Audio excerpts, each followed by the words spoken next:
지난번에 했던 것이 이제 인간이 태어나서 죽을 때까지의 과정에서 일어나는 여러 가지 미적인 활동, 이걸 이야기를 했죠. 그리고 지난주에 큰 제목이 천문, 인문, 지문, 그러니까 천지인문이라는 말을 가지고 시작을 했습니다만은, 그리고 하늘과 결국엔 하늘과 땅과 인간, 보통 이것을 우리가 삼재라는 말로서 인간의 중요성을 갖다가 하늘과 땅과 대등하게 놓는, 즉 좀 더 나아가서 이야기하면 천인합일, 하늘과 사람은 원래 하나였다, 또 하나여야 된다, 그런 것을 중심이 되어 있습니다.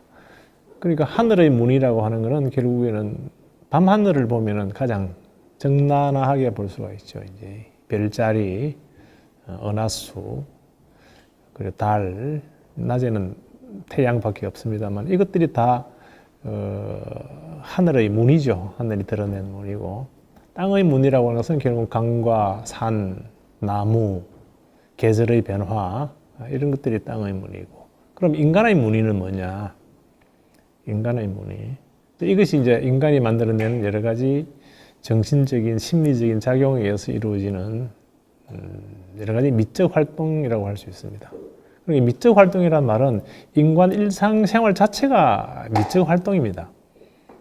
미가 특별히 다른 곳에 있는 것이 아니고 태어나서 죽을 때까지 인간이 행동하고 말하는 언행, 그 자체가 이미 미의 경지라는 것을 우리는 잊고 미가 따로 있는 것이냐, 다른 세계에 뭐가 있느냐 생각하는 거. 다시 말하면은 천국이 하늘에 있다고 생각하지는 않죠. 하늘에 따로 나라가 있다고는 보지는 않습니다. 그럼에도 불구하고 천국이 전혀 다른 곳에 있는, 불교에서 이야기하는 불국토 내지는 비상세계가 전혀 다른 세계에 있는 것으로 우리가 이야기하는 경우가 많은데, 알고 보면 그것이 심한 말로 찌지고 뽑고 사는 이 현실이 곧 천국이고 지옥이고 극락이고 또 지옥이고 그럴 수밖에 없다는 사실. 그렇다면은 어떤 때는 천국이고 어떤 때는 지옥일까? 물론 자기한테 이익이 오고 기쁘면 천국이고 자기한테 손해가 오고 뭔가 속박이 오면 지옥이겠죠. 그게 이제 인간이 이제 지각 활동에 의해서 느끼는 부분이긴 한데, 그것이 아닌 좀 더 초월적인 세계에 간다면은 언제든지 이 찢고 뽑고 사는 이 와중에 얼마든지 별다른 세계, 완전한 별천지를 갖다 우리가 경험할 수 있다는 것. 즉 경험적인 상황에서 초월하면 그것이 곧 선험적인 상황하고 비슷해진다는 것. 즉 천국이 된다는 이야기죠. 바로 이 하나의 차이를 갖다가 우리가 놓치는 바람에 현실 생활은 매우 고통스러운 것이라고 생각을. 인생의 신산이라고 하는 것이 썩고 맵고 달고 하는 이것이 알고 보면은 곧 이 천국의 삶이고, 동시에 뒤집으면 또 지옥이 된다는, 이 칼날 위에서 양면을 바라보는 것과 같은 것이라고 생각합니다. 오늘은 이제 이거 시를 가지고 이야기하는 그런 내용이 좀 들어 있습니다만은, 지난 수요일 날 했던 내용에서 다 이야기하지 못한 부분, 사람이 태어나서 죽을 때까지였는데, 죽을 때까지 일어나는 일 중에 가장 중요한 것이 동양적으로 말하면 관혼상제죠. 사람이 태어나가지고 어른으로서 활동할 시기를 통과하는 것이 관례라면은, 이제 가정을 이루고 가장 사회를 이루는 가장 기본적인 단위가 이제 부부니까 이제 혼례, 그리고 이제 죽는 거 상례죠. 죽음의 문제. 그리고 죽고 난 뒤의 문제를 어떻게 할 것이냐. 그게 제례죠. 이거는 동양뿐만 아니고 서양이든 인간이면 다 누구든지 어느 사회든지 굉장히 중요시 여기는 부분들입니다. 그런데 특히나 이 동북아를 중심으로 한 특히 유학적인 입장에서의 의례는 보면은 매우 복잡하게 되어 있습니다. 그럼 이 복잡성이 왜 있었을까? 다들 집에서 경험해 볼 겁니다. 제사 문제 때문에 일어나는 고부간의 갈등부터 시작해가지고 명절 때 제사 때문에 맨날 보면 신문에도 제사 때문에 일어나는, 그거 안 하면 안 되느냐, 뭐 하면 안 되는 이런 것들이 있습니다. 그런데 주일마다 교회에 갑니다, 사람들은. 절에 가면은 10시만 되면 매일 공양 올립니다. 누구한테? 부처님한테. 그거 다 제사입니다. 우스갯소리로 너무 할아버지 제사는 열심히 지내면서 정작 자기 할아버지 제사는 안 지내는 거죠. 지내기 싫다는 거죠, 이제 이게. 예수님 제사 지내러는 열심히 가면서, 부처님 제사 지내러는 매일 가면서 내 부모, 내 할아버지는 하기 싫다는 거죠. 1년에 한 번 있는데. 근데 부처님한테 제사는 매일 10시만 되면 지냅니다. 사시공양이라고 해가지고. 그건 아무런 저항 없이 갑니다. 이 괴리가 어디서 오느냐 하는 문제지. 내가 직접 차려야 되고, 그것도 절에 가서 똑같이 그걸 뭐 봉사를 해야죠. 교회 가서 봉사를 해야죠. 근데 그 봉사하는 건 즐거워요. 아무 저항 없이 즐거운데, 내 집에서 시어머니하고 같이 하는, 아버지하고 같이 하는, 이거는 괴로운 거예요. 형제들 간에도 분란이 일어나고. 이거는 왜 이럴까, 이게. 여기에 대한 어떤 심각한 어떤 관찰이라고 해야 되겠습니까? 거기에 대한 게 없습니다. 그러다 보니까 이른바 수천 년, 수백 년 내려오던 유지되던 어떤 전통이라고 해야 될까요? 그거 가지고 있는 것이 어느 날 지금 싸그리 무너져 버렸죠. 특히 요 근 한 20년 내에 장례의식을 가장 기본적으로도 갖추어서 하는 장례의식은 다 사라져 버렸습니다. 길어야 3일장, 4일장이죠. 오늘 돌아가셨다. 오늘 하루, 내일 하루, 모레 되면은 출상해가지고 무덤으로 가야 됩니다. 물론 전통사회에서 그러니까 70년대 중반까지만 하더라도 뭐 5일장, 6일장, 7일장이 있을 수도 있었고 상황에 따라서는 그리고 장례의식 자체가 나름대로 어떤 격식을 갖추어가면서 해보려고 하는 흔적들이 있었습니다만은 이제는 그 흔적 다 사라져 버렸죠. 다 그 귀찮은 것이고 정근대적인 것이고 뭐 뭔가 맞지 않는 이 시대에 맞지 않는 것이라는 것을 치부해 버립니다. 그런데 이 시대에 맞지 않는다는 말 자체가 알고 보면은 참 얼토당토 않는 말이죠. 이른바 옷 입는 거, 패션이라는 거 돌고 돌지 않습니까? 그건 10년 주기로. 그러면 이 시대에 맞지 않는 것이 없죠. 단지 선택일 따름인데, 현실을 바라보는 이제 이 시대의 의식이라고 하는 것이, 정치 지도자부터 교육 담당하는 교육자부터 모든 사람들이, 아무런 아까움 없이 유지되었던 상황들은 다 없애버렸습니다. 물론 저조차도 그걸 하려면 귀찮다는 생각이 들 때가 있어요. 왜? 이 사회 구조가 도저히 어떻게 해볼 도리가 없도록 돌아가 버리니까 하고 싶어도 못하는 것이죠. 하려고 해도 엄두도 못 내고. 그런데 이걸 좀 더 내가 당사자가 아닌 한 발로 물러서서 조금은 객관적인 상황에서 바라본다면은 그 장례의식 하나에 숨어 있는 수많은 이 문화적인 요소, 인문적인 요소, 인간으로서만이 할 수 있는 어떤 문학적인 요소, 미술적인 요소, 연극적인 요소 다 들어있습니다. 그 속에서. 이 부분을 갖다가 한꺼번에 이제 없애버린 거죠. 한꺼번에. 그리고 이제 지금 우리가 뭐 장례할 적에 가보면은 장례 지도사라는 사람들이 하는데 뭐 저도 제 부모님을 그렇게 보내기도 하고 또 뭐 제 삼촌도 그렇게 보내기도 하고 하면서도 마음 한쪽에서는 참 이거 가장 비인간적이다 이거. 인간이라면 할 수 있는 뭔가가 제대로 된 것이 있는데 지금 우리가 하고 있는 것은 인간적이지 못하다. 그러면 동물적이란 말이냐? 동물적인 것이 아니죠. 가장 이성화되어 가지고 이성의 가장 남은 부분, 기계화되어 버렸다는 것이죠. 인간이 태어나 가지고 60평생, 70평생, 80평생 오래 사시는 요즘은 100살도 넘기는 분들이 많습니다. 살면서 이루어 나왔던 뭔가 흔적들에 대한 기억을 딱 몇 시간 만에 없애버리는 것이죠. 그러면 돌아가신 당사자부터 재가지고 그분의 자식된 입장, 손자된 입장, 형제된 입장, 이웃된 입장에서 얼마나 이 참 서글픈 일이겠습니까? 살아온 과정에 대한 아무런 어떤 회고도 없이 사라져 버립니다. 그게 지금 하고 있는 것들이. 이러한 풍습이 아니죠. 어떤 형식이 이제 어디서 왔는지도 모르는데, 그거 보면은 이제 유가적인 형식 플러스 불가적인 형식 플러스 그 기독교적인 형식 등등이 뒤섞여 가지고 있는데, 그 뭐 나쁠 것은 없습니다. 그거 자체가 뒤섞인다는 것 자체가. 또 그것이 또 어떤 시대적인 필요성에 의한 것인데, 그런데 어디에고 어떤 정서적인 부분이 다 사라져 버렸다는 거죠. 기계적으로 그냥 착착착착 그냥 처리하는 것이죠.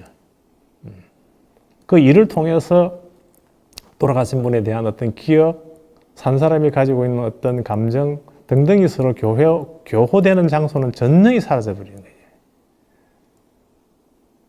마찬가지로 인간이 가장 기본적인 가족 단위가 사회 단위를 이루는 결혼식 자체 다 아시지 않습니까? 어떠한 형태가 되어 있다는 걸.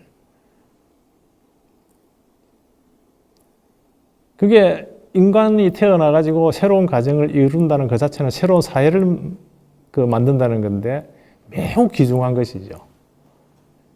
근데 과거 그 전통적인 상황에서도 이 혼례에 관한 기록도 보면 매우 복잡하게 되어 있습니다. 근데 이 복잡한 데는 이유가 다 있는 것이죠. 이유가. 그런 것을 통해서 부족 내의 결속을 다지고 씨족 내의 결속을 다지고 다른 성씨와 결합하는 과정을 서로 융화시키는, 동화시키는 과정을 갖다가 만들어내서 동일체가 되는 그 상황까지를 이끌기 위해서 그런 과정들이, 복잡한 과정들이 필요했던 겁니다. 장례식도 마찬가지고. 근데 이제 그 과정 하나하나에다가 인간이 이제 어떤 그 정서를 담고 자기들의 정성을 담고 이래서 그 정성이 하나의 형식화되고 그 형식을 통해서 정성을 확인하고 그리고 그에 대한 미래적인 것을 생각하고 뭐 이런 것이 있었는데 이게 다 사라져버린 상황이죠.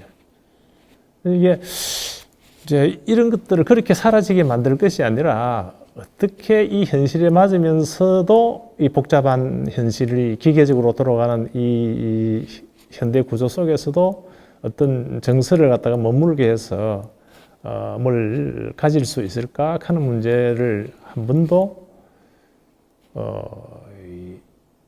뭐 국가적인 입장으로 해야 될까요? 사회적인 입장으로 해야 될까? 한 번 이렇게 걸러서 이렇게 바라보는 그것이 거의 없어져 버렸지. 그러니까 파노라마처럼 싹 사라져 버리는, 활짝 왔다가는 확 사라져 버리고 하는 이제 상황이 되어 버리는데, 어쨌든 간에 이제 지금 뭐 이 시간은 과거에 그러한 상황을 문자적인 요소를 통해서 확인해보고 그러한 일들이 그 장례식도 좋고 혼례식도 좋고 제사 자체가 매우 시적이라는 거. 환상적이기도 하고 때로는 상상적이기도 하고 그걸 통해서 뭘 이루려고 했는가. 그 장례식을 통해서 또 혼례를 통해서 단순히 남녀의 결합이 아닌 다른 뭐가 있다는 거죠. 거기에는. 즉 동물이 아닌 인간만이 할 수 있는 어떤 정서가 있다는 것이죠. 그 정서를 이제 어떻게 바라볼 것이냐. 그거는 종교도 아니고 철학도 아닙니다. 미학이죠, 하나의. 보자기를 하나 싸는데 어떻게 한다. 이게 미학이죠. 얼마 전에 뭐 어떤 모 정당의 뭐 대통령 후보로 나오던 사람이 손바닥에 왕자를 쓴 걸 가지고 막 이 후보들끼리 뭔가 난타전을 벌이는 것도 있고 그렇습니다. 한편으로는 그런 걸 손바닥에 써가 있는 거 우습기도 하고 한편으로는 참 재밌다 이렇게 바라볼 수 있는 부분이 있습니다.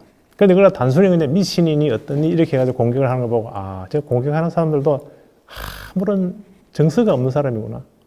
정치 기법만 있지 정치가 존재하는 이유를 모르는구나. 왜 정치가 이 시대에 중요한지를 모르는구나. 모든 인간은 태어나면서 죽을 때까지 정치적인 행동을 하다가 다 죽습니다. 그런데 정작 이 시대는 전문적인 정치가들이 정치가 왜 있는지를 갖다 모르는 행동들을 하고 있더라고요. 그 토론이라는 이름으로 벌어지는 그 싸움판을 보니까 자기들이 입는 옷 하나, 넥타이 하나, 구두 하나,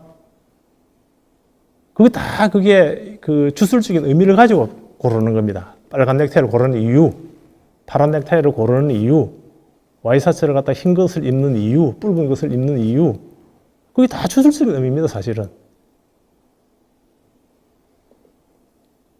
심지어는 뭐 최첨단의 문명의 기기인 비행기 띄울 때도 앞에 돼지머리 갖다 놓고 고사질 지내잖아요. 자동차 앞에 고사질 하잖아요. 그게 무슨 의미가 있겠습니까? 그러함에도 그게 참 볼정스러운데도 이유가 있는 것이잖아요. 이유가. 그래, 그 이유라는 것이 이제 뭐냐면, 이게 그렇게 하는 이유는 수천 년, 수만 년 전부터 인간의 뇌리에 잠복되어 있는 그 어떤 무엇이 기즈에서 올라와가지고 그런 것을 한다는 이야기입니다. 그래, 엉터리 장례식이지만은, 장례식장에서 손 엉터리이긴 하지만은, 나름대로 어떤 격식을 또 차리려고 막 노력을 하고 있어요. 희한한 노제도 희한한 노제를 지내고, 발연식도 희한한 발연식을 하는데 발연식 한다고 하고 노제한다고 하고, 버리려고 하면 그거 다 버려야 되는데, 그런 것을 안 하면은 뭔가, 깨름직하다는 이야기겠죠, 이게. 그래서 엉터리로 합니다. 그런데 엉터리로 할 바에 차라리 하지 말아라 하는 게 2500년 전에 공자 같은 사람 이야기를 했거든요. 엉터리로 할 바에 하지 말아라. 안 하는 것이 낫다. 이 장례 문제가 나오시네 다시 이야기하면은, 뭐, 전통적으로 뭐, 시묘살이가 어떻니, 삼년상이 어떻니, 뭐, 거기에다가 이제 시묘살이를 하는 효자를 위해서 호랑이가 지켜주었다든지 등등의 이야기를 하기도 합니다. 그는 그냥 효를, 뭔가 높은 단계에 뭔가 있는 것처럼 이야기하기 위한 것이긴 하지만은,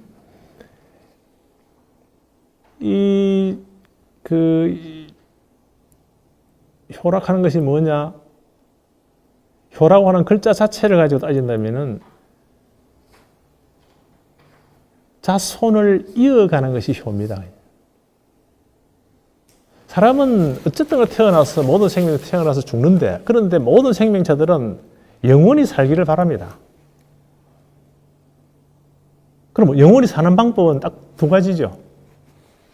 뭐 진시황이 불사약을 구하다가 어떻다는 이야기도 있습니다만은, 영원히 사는 말은 이름으로 사는 방법이 하나 있고, 하나는 자손을 이어가는 방법이죠.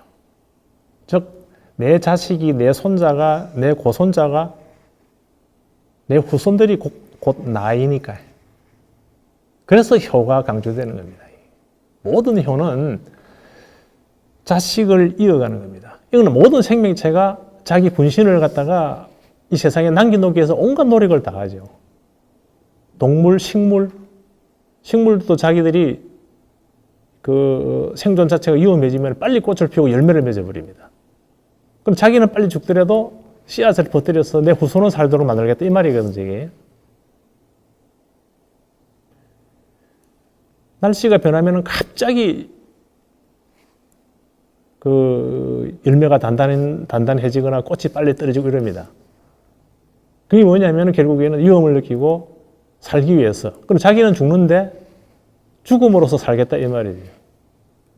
그 다음에 하나가 이름이라는 문제인데, 바로 충신열사 등등의 이름으로 전해지는 것들이죠.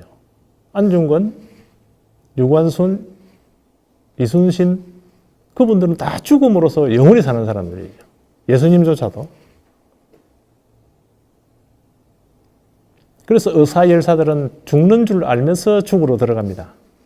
즉 죽음 그 자체가 삶이라는 것 같다가, 즉 죽음을 통해서 삶의 어떤 기준을 지속적으로 가지겠다는 그런 의미가 들어있는 것이죠. 물론 그걸 목표로 해서 그런 분들 하는 건 아닙니다. 그게 어떤 전체에 대한, 부족에 대한, 씨족에 대한, 국가에 대한 또는 어떤 부당함에 대한 용기를 가지는 것인데, 이 용기가 바로 내 자신을 갖다가 생명적인 죽음을 일으키게 하고 동시에 생명적인 죽음을 통해서 영원히 사는 길을 선택한 것이죠.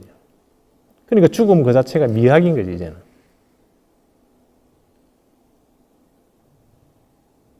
죽는 줄 알면서 죽으러 가는 것은 굉장히 미학적인 부분이에요. 종교의 문제도 아니고 윤리의 문제도 아닌 아주 신비적인 부분이 있는 거예요. 죽음을 갖다가 이제 그걸 통해서 때로는 미화시키는 경우도 있는데, 가장 대표적인 것이 일본에서 이루어졌던 그 가메가제 특공대라든지 이런 것들은 전부 다 죽음을 갖다가 악용한 미학이죠, 이게. 활복이라는 문제도 그렇고. 그 영화 같은 데서 뭐 일본 영화 같은 데서 보면은 그 활복하는 장면들 그 과정에서 일어나는 의식들 보십시오. 보면 아주 미화시켜 놨거든요. 짱음하게 만들어 두고 어떠한 행태든지 그렇게 죽는 것은 미화시켜 놨습니다. 죽음 자체를 갖다가 비참하게 안 만들고 아주 미화시켜 놓은 거예요. 심지어는 이렇게 죽어야만이 빨리 그 극락으로 간다. 이런 종교도 있습니다. 그게 정토종 계열에서 주로 쓰는 방법인데, 전쟁터로 사람들을 몰아내기 위해서 죽는 것이 부처가 되는 길이다. 이런 식으로 제시를 해버렸어요. 일본 전국시대에는. 그러니까 일부러 죽으러 가는 거죠. 그런 일조차도 이제 사람들이 이제 버리는 고 있는 이제 죽음의 이야기인데, 자, 그러면은 이제 죽음에 있어서도 하나 이제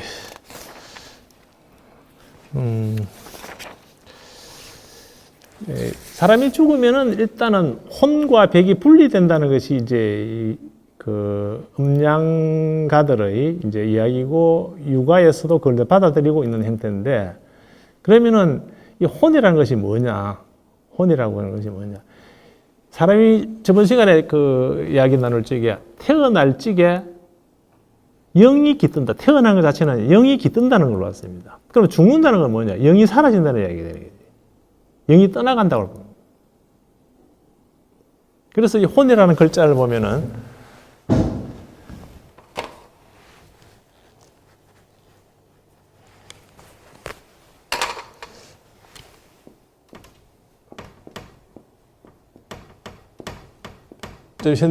그 정자로 이렇게 되어 있죠. 이 두 개로 나누어집니다. 하나는 기신기자고 하나는 구러문자입니다. 이게 물론 말서문자도 쓰이지만 원래 구러문자지. 이런 것이 원형입니다. 이게. 즉 영은 구름처럼 사라졌다가 흩어졌다가 다시 오기도 하는 존재로 보는 겁니다. 그래서 이제 이 혼인데, 우리가 뭐 혼비백산이라는 말을 쓰죠. 혼은 날아가 버리고 백은 육신을 의미하는 건데,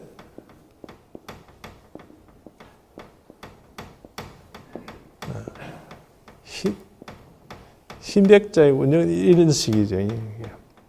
육신을 의미하는 거예요. 백은 육체가 사그라지는 걸 말하고, 혼은 어떤 영이 보이지 않는 존재고 백은 보이는 존재지. 땅에서 묻는 거는 백을 묻죠. 시체를 묻죠. 그리고 장사 지낼 적에 땅에 묻고 난 다음에는 혼백을 모시고 혼을 모시고 집으로 옵니다.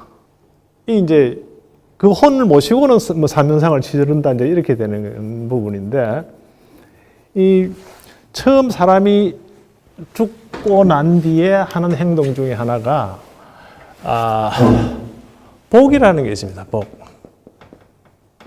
이게 뭐냐면 죽은 사람의 옷을, 돌아가신 분의 옷을 지붕 위에 걸쳐놓고 사람이 올라가서 그 옷을 들고 서쪽 하늘을 향해서 죽은 사람의 이름을 부릅니다. 누구누구야 돌아오라, 누구누구야 돌아오라, 누구누구야 이렇게 세 번을 불러요. 그리고는 다시 그 옷을 들고 내려와서 시신을 갖다가 덮는데, 이걸 갖다가 복내라 하지. 복. 이게 일종의 초혼제입니다. 초혼. 떠나간 혼을 갖다가 이제 부르는 거지, 다시.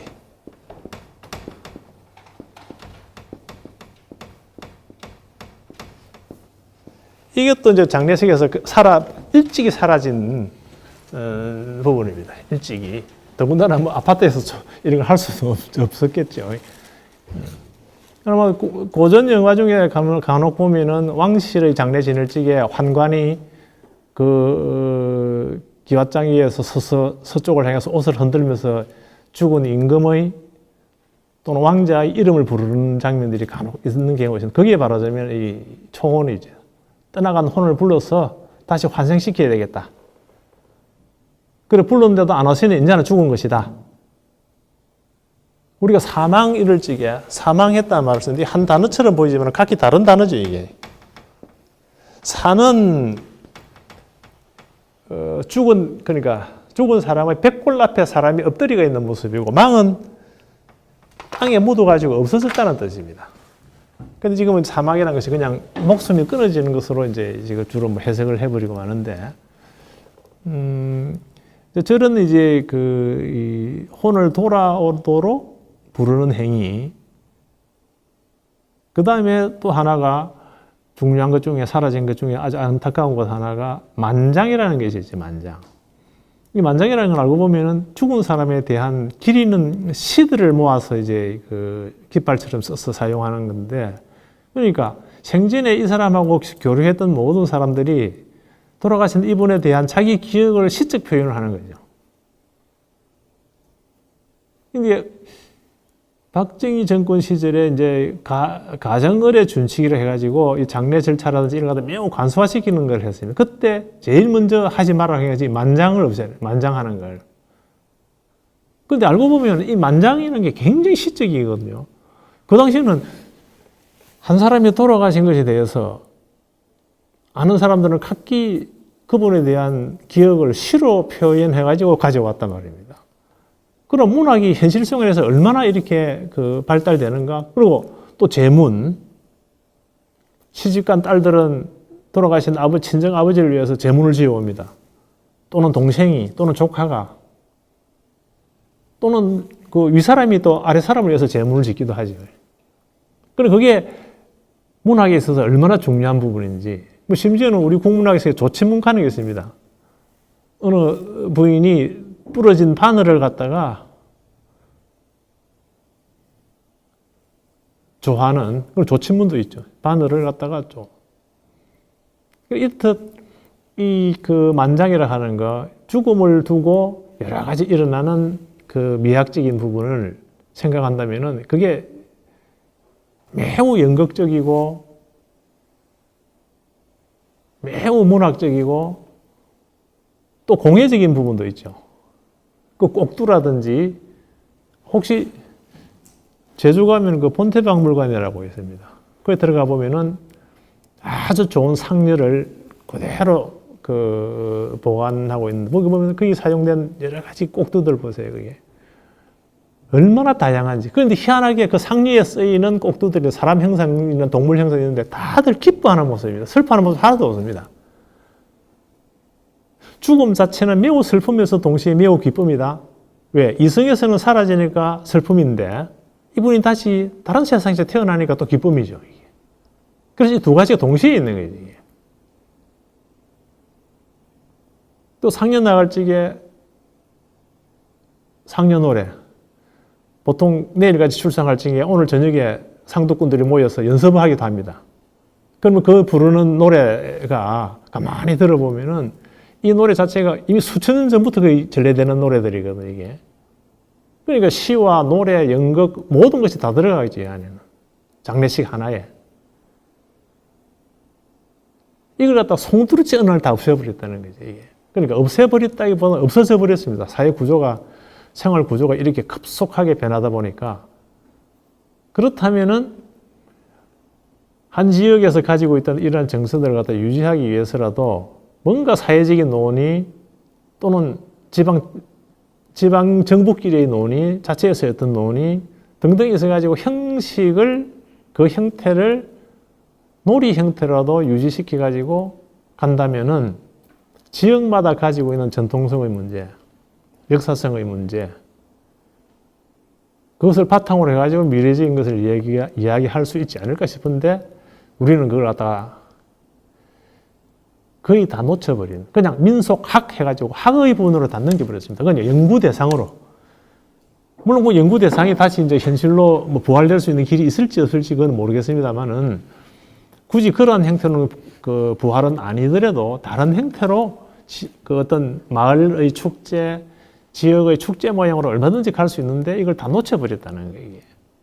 놓치고 있다는 사실, 또 관심을 두지 않는다는 사실. 있음에도 불구하고 아예 무시하고 있다는 사실. 근데 사실은 역사전통 다 있어도 사는데 아무 지장 없습니다. 어떻게 보면 더 편리할지도 모릅니다. 그럼에도 불구하고 그것이 왜 중요하냐는 것은 사람은 동물과 다르기 때문이죠. 사람이 동물과 다른 이유는 뭐냐? 다를 수 있는 것은 뭐냐? 지난 시간에도 말씀했듯이 이거는 인간이 동물과 분리되는 순간은 결국에는 인간이 이성을 가지기 위해서고 이성은 결국에는 윤리성을 가진 것이다. 그 윤리와 이성이 정서를 함량해가지고 인간다움을 이루어간다. 이것이었죠. 인간다움이 뭔지를 알기 시작한 겁니다.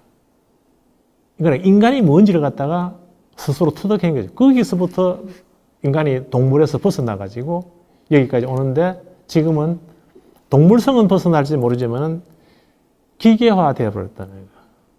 생각 자체가 기계화 되어버린 거예요.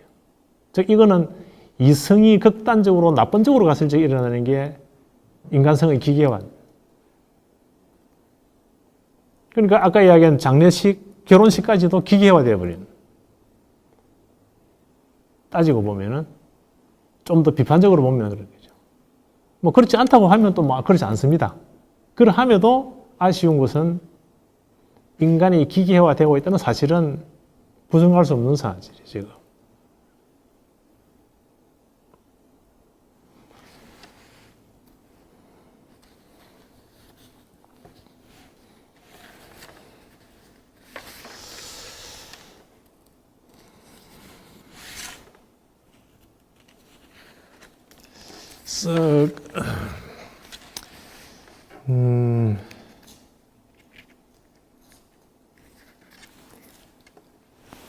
아까 이제 그 초혼 이야기를 했는데 이제 혼을 불러온다. 이거는 일종의 이제 환생을 요구하는 날인데 초혼의 시적으로 표현된 것이 동북아에서 가장 오래된, 아니 세계에서 가장 오래된 시집이 시경이죠. 그 시경과 상대적으로 중요한 또 하나의 시들 모음집이 있습니다. 그것이 초사입니다. 초사. 초나라 지역의 민요 내지는 모아놓은 게 초사인데 주로 우리가 알고 있는 구런이라고 하는 사람의 그 시들이 주로 있고 그 제자인 송옥이라든지 등등의 이제 일련의 사람들을 모아서 작품들을 모아놓은 게 이제 초사인데 거기에 초혼이라는 게 있습니다. 혼을 불러오는. 그리고 가까이는 우리 그 김정식 소월의 시 중에 초혼이 있죠. 뭐 혹시 외울 수 있는 사람 있습니까? 뭐 산산이 부서진 이름이요, 허공정에 헤어진 이름이요, 이런 시들이 있죠. 그게 바로 이 구른의 초혼가의 김소월 시의 재편성이죠, 일종의 재편성입니다. 뭐 비슷한 또 뭐 노래 대중가요도 비슷한 뭐가 있는 걸로 있습니다만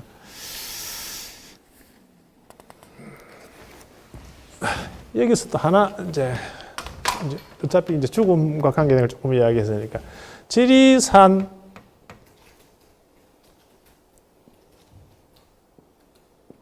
쌍계사 위에 올라가면 칠불암이란 뭐 지금 칠불사라고 합니다. 그 유명한 게 뭐 아짜방 이러지. 아짜방. 아짜방이 유명한데 뭐 온돌에 불을 떼고 나면은 한번 떼고 나면은 뭐 100일간 그 온기가 있다. 뭐 이제 이렇게 사실이 아닌 거짓말이지만 우리가 사실로 여기는. 근데 이 아짜가 이게 사실은 현실을 나타냅니다. 현실. 현실이 뭔지 아시는 분? 이 선생. 저 뒤에 우리 대구에서 온 박세호 선생. 현실이 뭐예요? 우리 현관도이죠, 현관. 문입구로 주로 뭐 현관이라는 말을 씁니다만.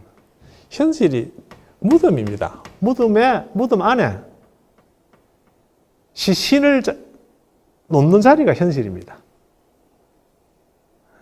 시신을 놓는 자리가 사실은 그게 아짜형으로 되어 있어요. 이 형으로 되어 있습니다. 어느 나라 초기 건문에 이 아자 안에 이 그림을 제가 잘 못 그려서 죄송합니다만은 이렇게 개가 한 마리 누워 있고 주변에 이런 기호가 있는 글자가 있어요.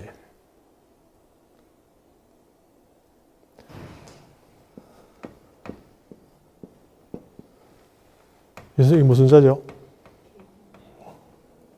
모으면은 복이잖아. 복. 초복, 중복, 삼복. 사람 인변에 개견자로 되어 있습니다. 이걸 뭐 주로 해석을 하기로 사람한테 개가 복종하는 모습이다. 이렇게 이제 주로 해석을 하는데 틀린 겁니다.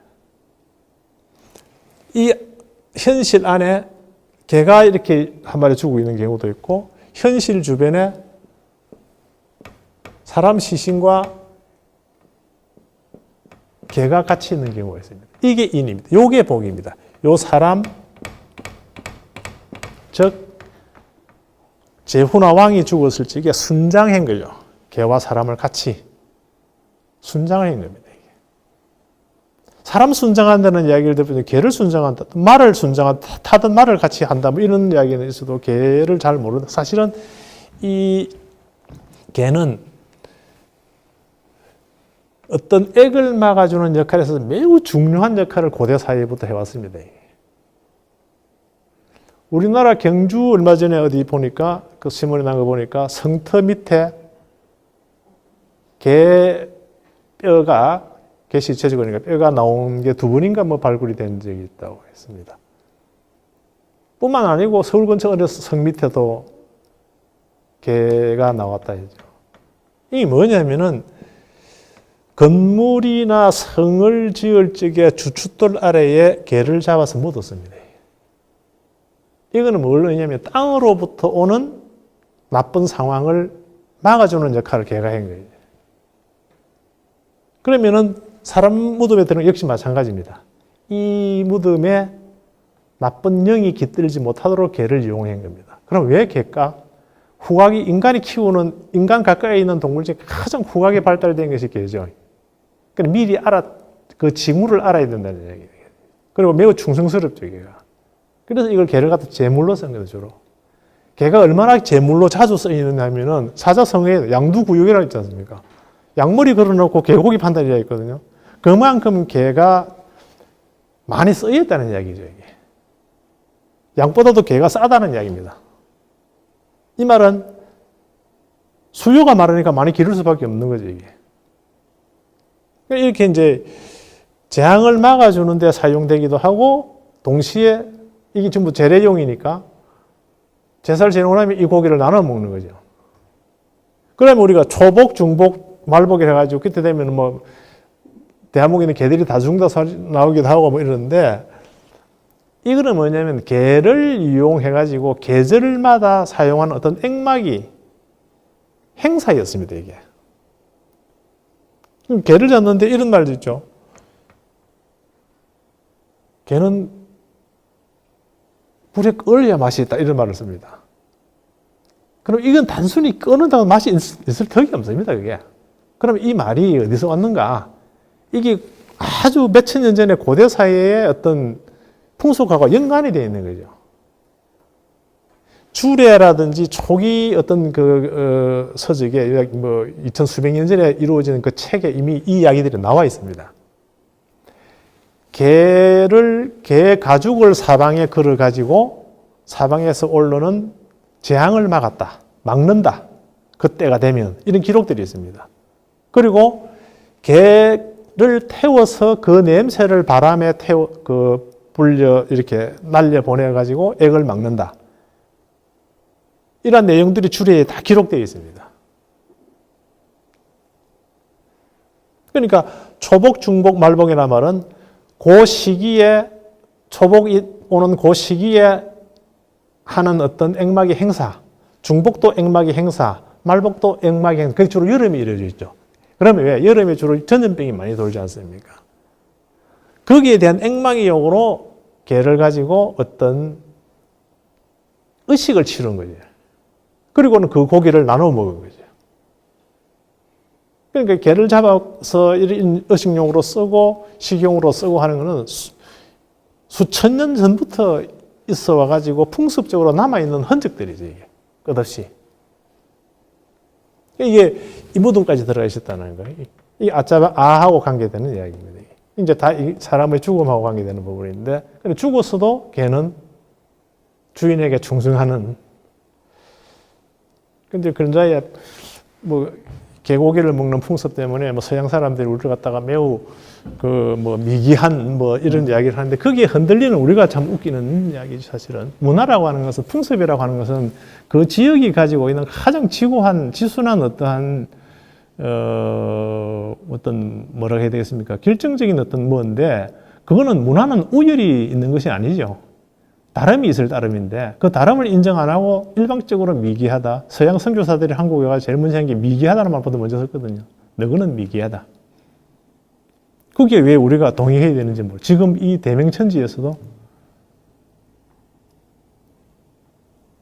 얼마 전에 또 그 대통령 후보들끼리 이야기 중에서도 이 개고기 문제를 가지고 논쟁을 벌이는 게 잠시 나오기도 하고 그러는데, 이게 개딸이 이야기인지 모르지만은 이승만이 매우 애견가였습니다. 애완동물을 갖다 개를 키웠어요. 그러면 정부 수립하면서 요즘은 농축산부죠. 그때에 가축류에 대한 규정을 갖다가 만들었는데, 가금류, 가축류 이렇게 나누죠. 가금류는 뭡니까? 새 종류니까 닭이나 오리, 따이고, 축은 이제 축산, 말, 돼지, 소 등등이죠. 그 안에 개를 집어넣지 않았습니다. 가축으로. 그는 이승만이가 그랬다는 것이 정설입니다. 그래서 가축으로 분류가 안 되다 보니까 이 법적 보호를 못 받는 거죠. 말하자면 식용으로서 플러스 개를 키우는 것에 대해서도. 그런데 동물 보호라든지 등등을 가지고 이야기하는 분들이 지금 애견이 어떤 애완동물에 대한, 고양이에 대한 등등의 이야기를 굉장히 많이 하는데, 다 좋죠. 다 좋은데 AI 또는 구제역 등등이 왔을 적에 그 새들, 그 닭들, 오리들, 돼지들, 소들 처리하는 방법 보십시오. 인간으로서 그렇게 해서는 안 됩니다, 그거. 살아있는 것을 그대로 매장을 해버리잖아요. 지금 텔레비에 이제 선전들 합니다. 한우 먹는 해라고. 가만히 들어보면은, 사람이 이럴 수가 있을까? 소를 키우는데 내 입맛에 맞게 키운다는 사실. 이거 동물 보호, 애호, 닭을 딱 가둬놓고 알만하게 만들고 용도되면, 폐기되면 그냥 그대로 죽여버리거든요. 육개, 삼계탕용 딱 몇 주만 키워가지고 씁니다. 정해놨습니다. 인간이 저지른 가장 비정한 행동들이죠, 이게. 아무렇지도 않습니다. 그걸 선전을 합니다, 아예. 맛이 있다라고. 그래서, 과연 이게, 어떻게 해석을 해야 되나?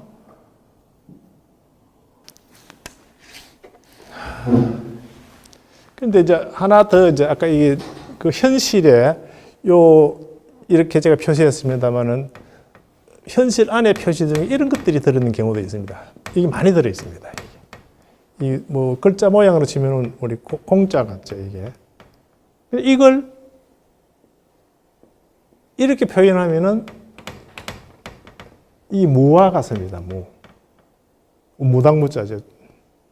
이게 뭐냐면은 왼손 오른손으로 신에게 뭘 빌지게 무당이 사용하는 도구죠, 도구. 이걸 시신 옆에다가 이렇게 던져 놓은 게 많이 있습니다. 결국에는 이게 뭐냐면은 이제 그 시신에 침범할 수 있는 나쁜 영들을 막아주는 역할, 그런 역할을 갖다가 주로 하는 사람이 이제 무이기도 하고 그랬던 모양입니다. 그리고 우리가 지금 쓰는 글자 중에 사각형 안에 사람 인자들이 있는, 우리 보통 제수라 이러죠. 제수 숫자인데, 이게 사실은 관 안에 또는 무덤 안에 사람을 눕혀놓은 장면입니다, 이게. 사람을 눕혀놓은 장면. 그 다음에 이제 하나가 조문하다 할 적에 조자 이렇게 쓰기도 하고 활궁에 이렇게 쓰기도 하죠. 활궁에 이게 활궁에 사람 인입니다. 요 글자가 이제 이 사람은 시신이고 그다음에 활을 이게 조문할 조예요. 이 고대 사이에는 사람 장사 지내는 법이 그냥 들판에 내버렸습니다. 들판에 내버리면은 늑대들이 와서 까마귀가 와서 시신을 쪼아먹고 또는 풍화돼 가지고 뼈만 남게 되죠. 뼈가 남는데 처음에는 다 그렇게 했는데 아이고, 내 어머니를 갖다가 저래다 애들이 들깨가 와서 뜯어먹는다. 도대체 이게 볼 수가 없다. 이거 어떻게 해야지 싶어서 그 시신을 갖다가 어떻게 해보려고 말하자면 이제 제대로 된 장례를 치러 보려고 사람들이 나아갔는데 역시 뭐 파리떼라든지 뭐 짐승들은 그걸 뜯어먹기 위해서 나타난단 말이에요. 그러면은 이 장례식에 참여하는 주변의 부족에서 온 말하자면 조문객들이 활을 들고 온 겁니다. 활을 들고 지키는 거죠. 짐승들이 못 오게. 그러니까 조문하러 갈 적에 조문객들이 활을 들고 와가지고 상주가 그 시신을 갖다가 처리하는데 이 짐승들이 못 오게 활을 들고 가는 거예요. 막아주는 역할을 하는 거예요. 그래서 이 글자가 이 조문할 조가 원래 뜻은 이겁니다. 원래 상황이 뭐 지금은 이제 봉투를 들고 가죠. 같은 의미죠. 어떻게 보면은 비용이 많이 드니까 도와주는 의미여서 이 한 글자가 가지고 있는 유리한 것이 벌써 몇천 년 전의 글자가 현재에도 저 글자가 가진 의미를 그대로 우리는 무의식적으로 행동한다는 거. 조문갈 때 반드시 부의금을 들고 가는 거 또는 도와주기 위해서 뭔가 하는 거. 저게 화를 들고 가는 거 똑같은 행동이지. 이게 이런 내력을 살펴보면은 인간이 인간답게 살기 위해서 하는 행동들이 어떠한 것이었다. 그래서 윤리의식이 어떻게 싹 떴다. 그래서 뭐 이 동양 우리 유가적인 입장에서 말하면 예의염치, 효제충신, 뭐 예의염치, 인의예지 등등의 말들이 이루어지거나 현실적으로 존재하는 데에는 인간이 가장 인간답게 되기 위한 어떠한 기준들을 저러한 글자 속에 다 숨겨 놓았다는 거예요. 숨겨 놓은 것이 아니라 그렇게 성립이 된 것이라는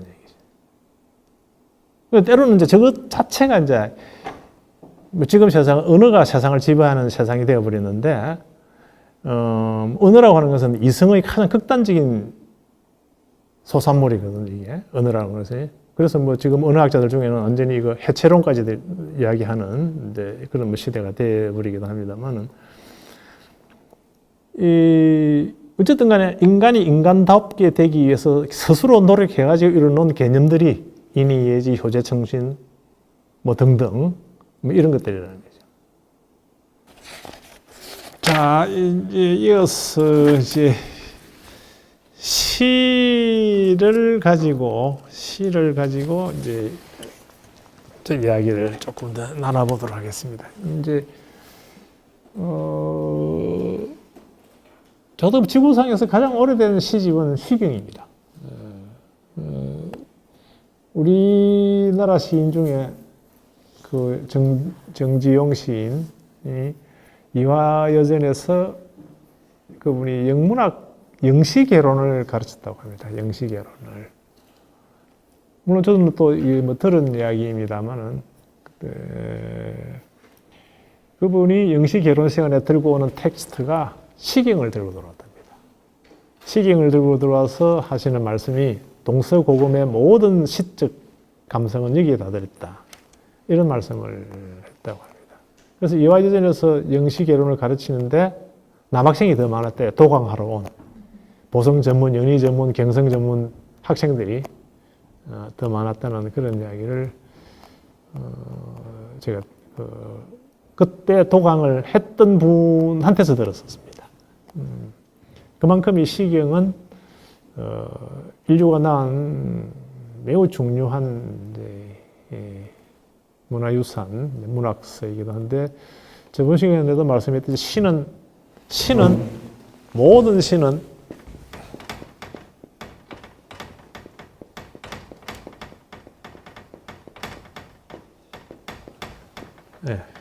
시는 가였다는 거지. 시는 가였다. 시는 가이기 때문에 결국에는 악이 있었다는 거예요. 음악에는. 음악이. 모든 시는 노래로 불려지는 것이 정상인데 문자화되면서 이제 곡조는 사라져버리고 지금은 시를 읽어야 되는, 독서해야 되는 가가 아니고 읊조리를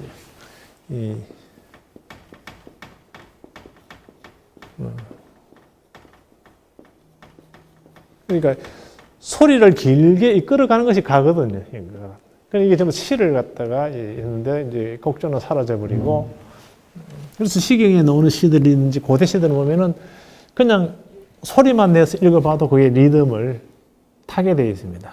리듬을 이렇게 타게 되어 있는데 지금은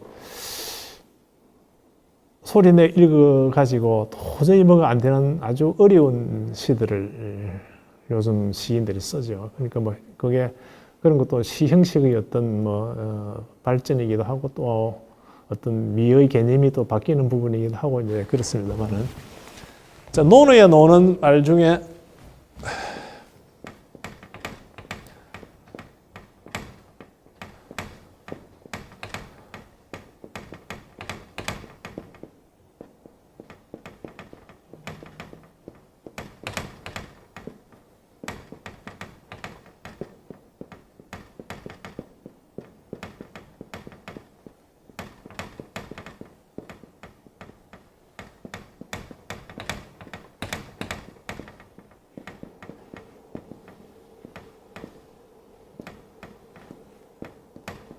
아주 유명한 말이죠. 흥어시입어예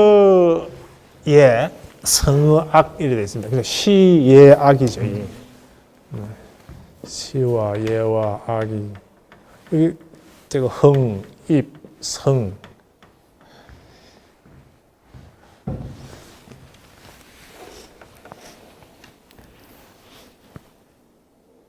그러니까 흥어시라는 시에서 흥한다. 입어예는 예에서 입한다. 성어악에서는 악에서 성 이루어진다. 흥이라는 글자가 이제 뭐 감흥을 일으킨다. 흥이 난다. 뭐 이런 말들을 많이 쓰죠. 흥을. 어쨌든 간에 이런 정서가 일어나는, 그리고 이 일어나는 정서가 자기도 주체하지 못할 정도로 젖어드는, 내부로 젖어드는 또는 밖으로 표현되는 그게 이제 흥인데, 이 흥이라는 글자 자체가 출발이 이것은 술동이를 거꾸로 엎어놓은 모습입니다. 이 두 개는 사실은 이 사람의 손이고 이 밑에 부분도 사실은 사람의 손입니다. 즉 여러 사람이 술동이를 뒤집어 엎어가지고 땅에다가 술을 들어붓는 형상이 이제 흥입니다. 흥. 땅에다가. 술이라고 하는 것은 대부분 이제 의례용으로 쓰였으니까. 그럼 어떤 의례냐, 의식이냐, 저게.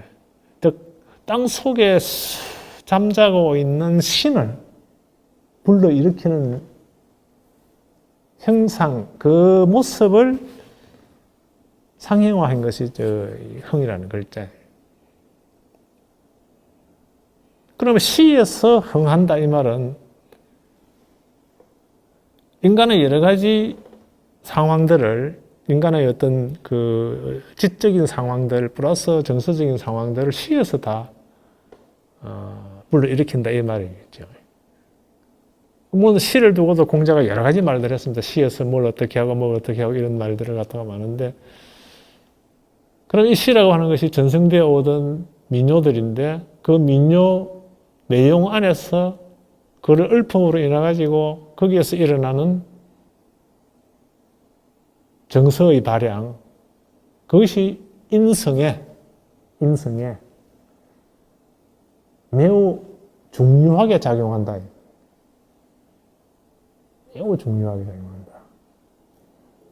그리고 인성이라는 것은 일상생활에 있어서, 사회생활에 있어서 인간이 지녀야 될 어떤 성품이죠, 성품.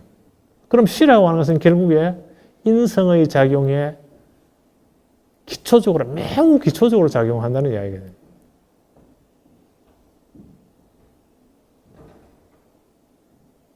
근데 지금 이 시대는 시는 시인들만 하는 세계가 영역으로 가버렸죠. 아까도 말씀드렸듯이 시가 생활화되어 있던 것 중에 하나가 장례식 때, 장례 절차에서 일어나는 만장, 제문 등등이 생활이었는데 그것조차도 사라져버립니다. 그리고 상도꾼들이 상려 노래를 부르는 거, 그 내용들, 그 시들, 그 음악들이 다 사라져버립니다. 시에서 음악도 사라져버리고 시에서 시 자체가 좀 더 사라져버리는데, 그러나 2500년의 공자는 하는 이야기가 이 시에서 인성이 발양될 수 있는 어떠한 조짐을 우리는 가질 수 있다.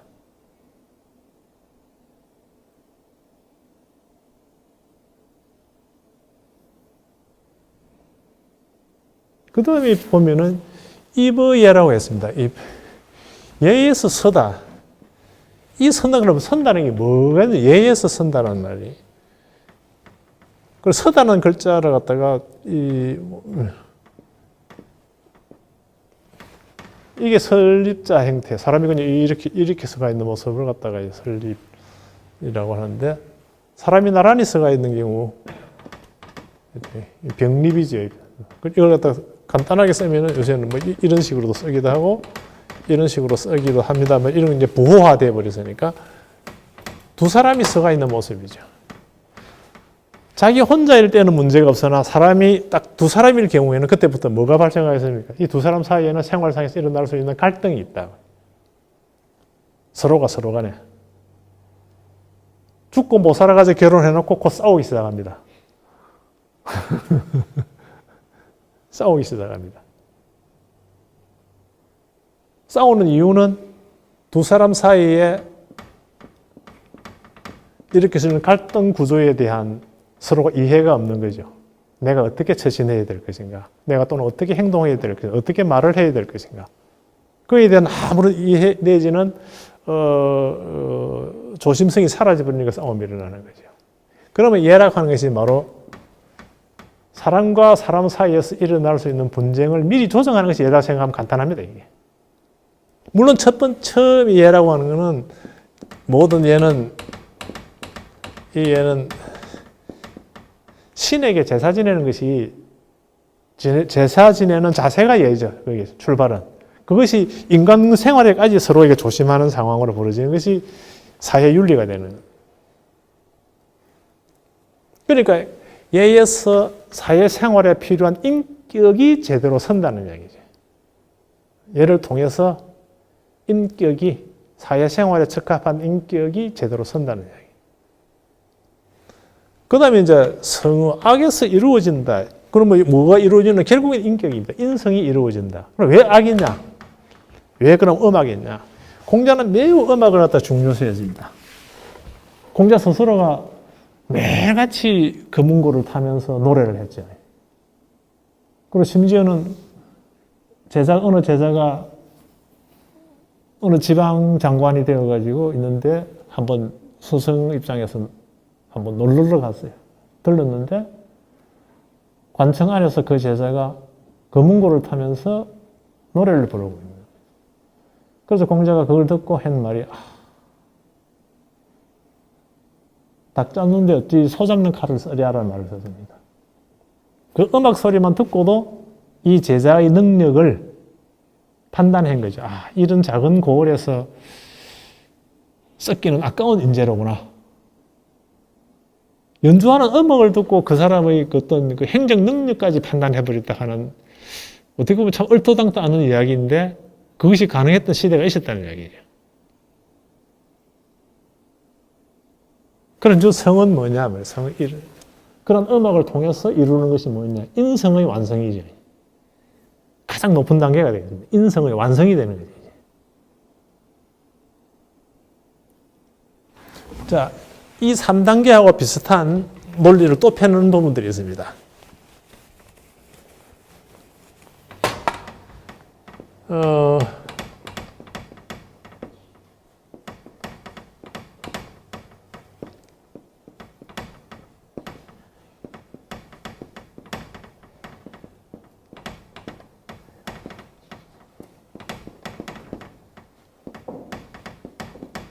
이제 뭐 요 뒤에 붙습니다. 뭐니까 지지자는 불여 호지자, 호지자는 불여 낙지자라는 말이 제 6장에 나오고 있는. 알고 있는 사람은 그것을 좋아하는 사람 못하고 좋아하는 사람은 그것을 즐기는 사람만 못하다. 이렇게 등급을 정해놨습니다. 그러니까 지 안다는 것, 호 좋아한다는 것, 낙 즐긴다는 것, 이게 차이가 있다는 이야기죠. 그거 좋은데? 이것보다는, 직접 좋아하는 거. 그것보다는 그거 자체가 즐기고 있는 거. 이게 차이가 등급이죠. 이게 시에서 예로, 예에서 악으로 그 인격의, 인성의 완성 단계가 이렇게 되듯이 아는 것에서, 좋아하는 것에서 즐기는 것으로 여기 가야만이 인성의 완성으로 보는 거예요. 그런데 여기서 이제 중요한 게 하나가, 자, 이 글자가, 이 글자를 두고 우리가 뭐 세 가지로 발음을 하죠. 음악할 적에 악, 즐기다 악, 좋아하다 뭐 요산요수 할 적에요. 이 세 가지 한 글자에서 자체를 세 가지 형태로 유지하면서 어떤 그 의미도 약간씩 달리 했는데, 그러니까 요하는 것이나 락하는 것이나 악이나 같은 경계라는 이야기입니다. 이게. 같은 경계. 그럼 이 글자가 원형은 뭐냐 하면은 이게 이 위에 있는 요자 모양, 그 다음에 흰백자 모양, 이게 전부 다 무구입니다. 무당들이 사용하는 도구입니다. 도구. 그걸 나무에 걸어놓고 무당이 엑스타시 상황, 황홀경에 드는 그 모습이 이 악이라는 글자예요. 무당이 그 의식을 치를 적에 필요한 도구를 가지고 음악 뭐 줄여서 목탁 치듯이 이제 그런 그 요롱 있죠. 요롱부터 시작해가지고 이 방울 같은 게 요 부분들 전 방울들입니다. 그 실제 오래된 고분에서 찾으면 이런 것들이 이제 지금 출토가 되고 있죠. 다오리 고분에서도 이것들이 출토가 되었습니다. 그러니까 이걸 음악이라고 하는 것이 즐기다와 좋아하다 상황은 그 황홀경에 든 상황을 이야기하는 거예요. 장자에 나오는 말 중에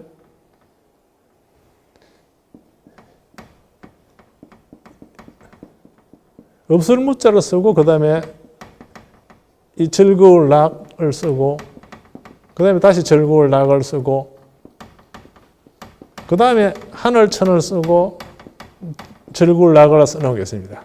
무락지락이 천낙이다. 낙이 없는 낙이 이게 천낙이야. 지고지순한 낙이다. 이게 지극한 낙이다. 이렇게 이야기를 하는 부분이 있습니다. 그럼 이걸 갖다가 악으로 발음하면은 음악이 없는 음악이 최고의 음악이다. 즐기지 않는 즐거움이 최고의 즐거움이다. 이런 이제 그 해석도 이제 가능한 부분이. 한 걸음 더 나아가겠습니다. 이제. 우리가 무법천지라는 말을 쓰죠. 무법천지. 무법지법이 최고의 법이다. 법이 없는 것은, 법이 없는 법이 최고의 법이다. 자, 법이 없는 법, 그럼 거꾸로 다시 얘기합니다. 질서가 없는 질서.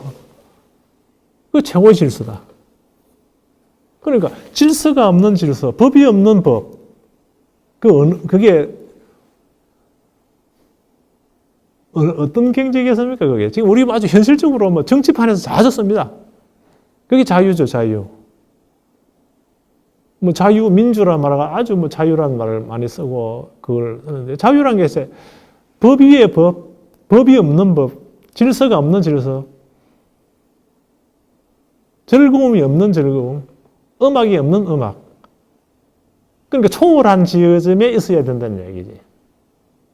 이 자유, 그래서 이 자유는 미학의 경계입니다. 신미의 경계입니다.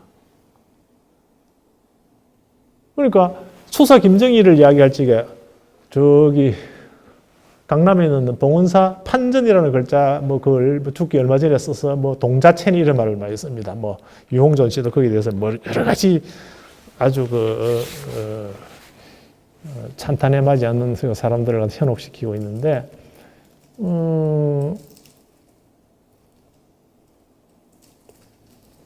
어린애의 심정 말을 많이 쓰죠. 그러니까 아동화의 경지에 간 기교를 넘어선 기교, 그림, 글씨 등등을 이야기합니다. 이게. 이게 이제 무기교의 기교다라는 이야기가 되겠잖아. 기교가 눈에 보이면 안 된다니. 그럼 기교가 눈에 안 보이려면은 어떻게 해야 됩니까, 이게? 학수 선생. 40년 글씨 썼잖아요. 그럼 그 동지에 더 달라나 하면 어떻게 하면 돼요? 무기교의 기교. 응? 우리 권상희 선생. 어째야 되나, 이거? 법을 잘 지켜야죠. 결국에는 기교를 잘 지켜야 됩니다. 열심히 기교를 익혀야 됩니다.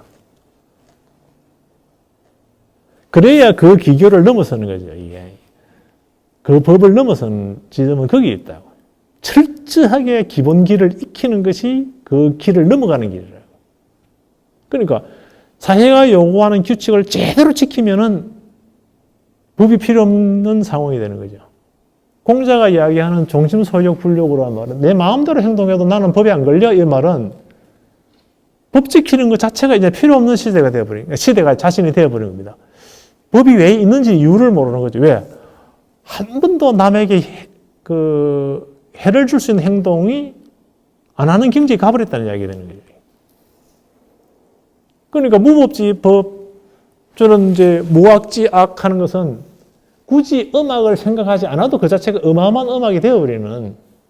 그러니까 결국에는 끝없는 연습을 하루에 24시간이 모자라다고 연습한, 손가락에 피가 나도록 기타를 연습한 사람들만이 누릴 수 있는 경지인 것이지, 이게. 근데 이 경지에 이제 갈 수 있는 사람이 얼마나 있을까 하는 문제는 뭐 다음을 차치일지라도, 그래서 기초 체력이 안 돼 있으면은 결국에는 아무것도 안 된다는 거예요. 교육을 했을 적에 지금 우리나라 교육 중에 제일 나쁘게 이야기할 적에 왜 주입식 교육을 하느냐 이러는데 처음에 주입식 교육이 되지 않으면은 다음 토론 교육이 안 됩니다. 근데 왜 처음부터 토론 교육을 하려고 하느냐? 개념이 성립되지 않는데 어떻게 토론을 해요?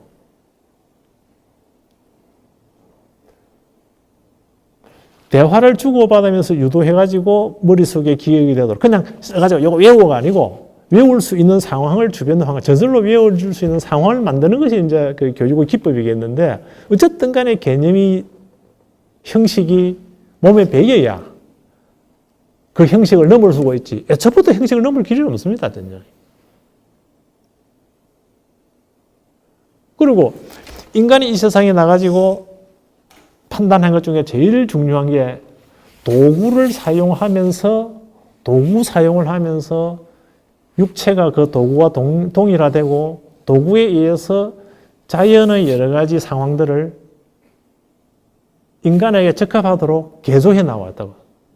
수만 년에 걸쳐서. 그게 우리 내리의 DNA에 유전인자에 각인이 되어 있는 거죠. 하나가.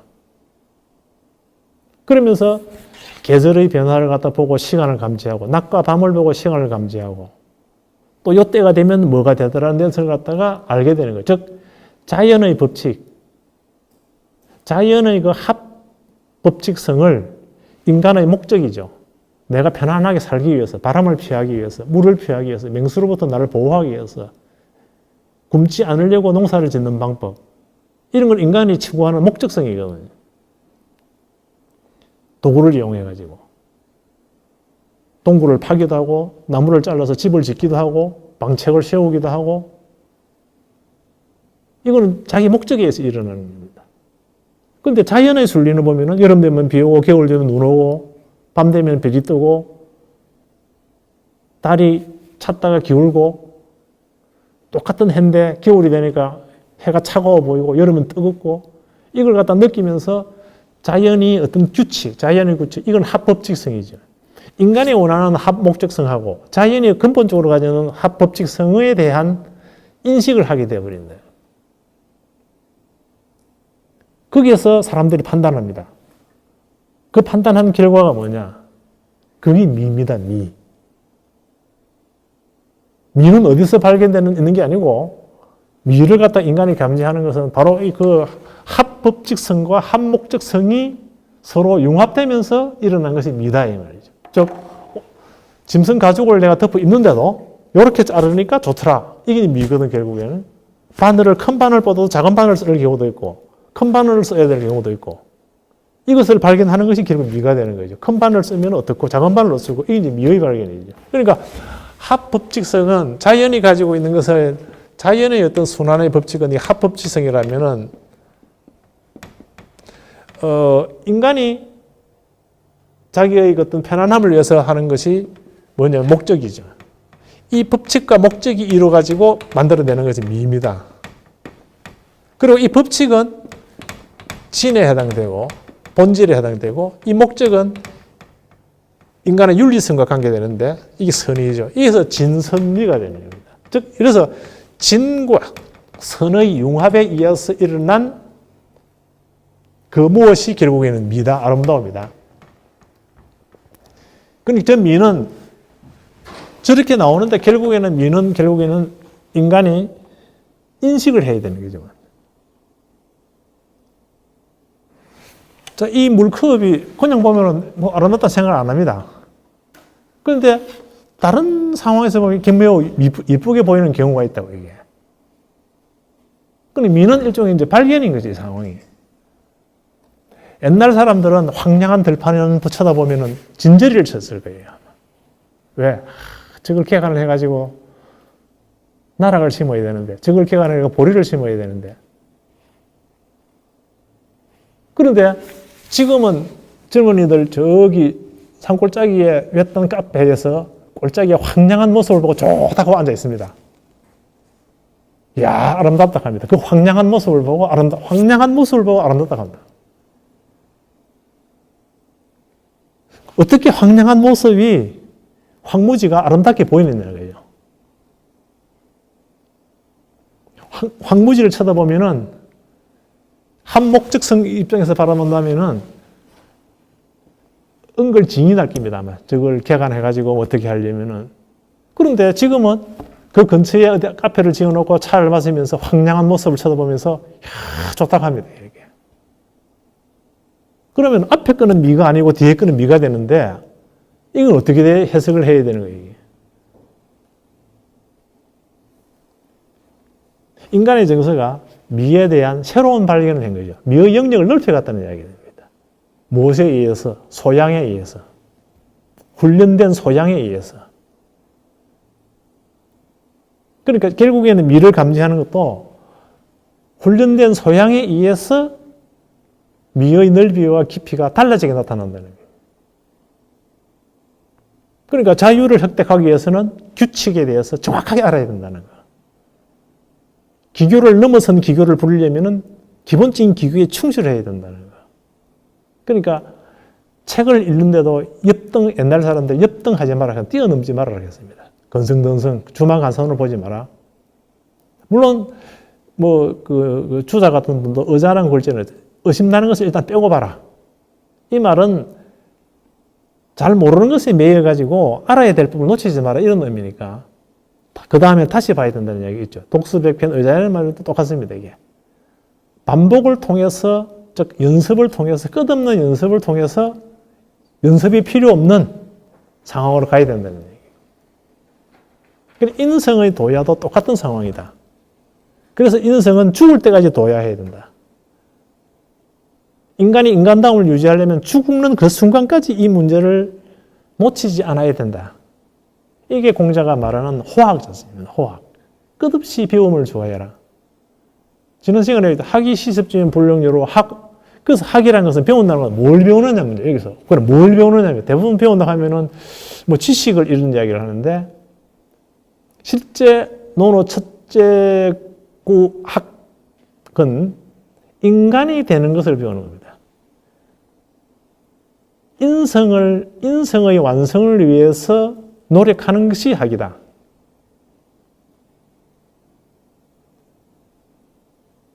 단순한 우리가 알고 있는 지식, 그것이 아니라는 거죠. 지식은 지식이래. 인성을 완성하는 지식이죠. 그러니까. 그것을 언제나 연습을 해야 된다. 이 연습이라는 것은 죽는 순간까지 뭔가 탐구해야 된다는 이야기예요. 이 탐구를 통해서 오는 깨달음이 열이죠, 열.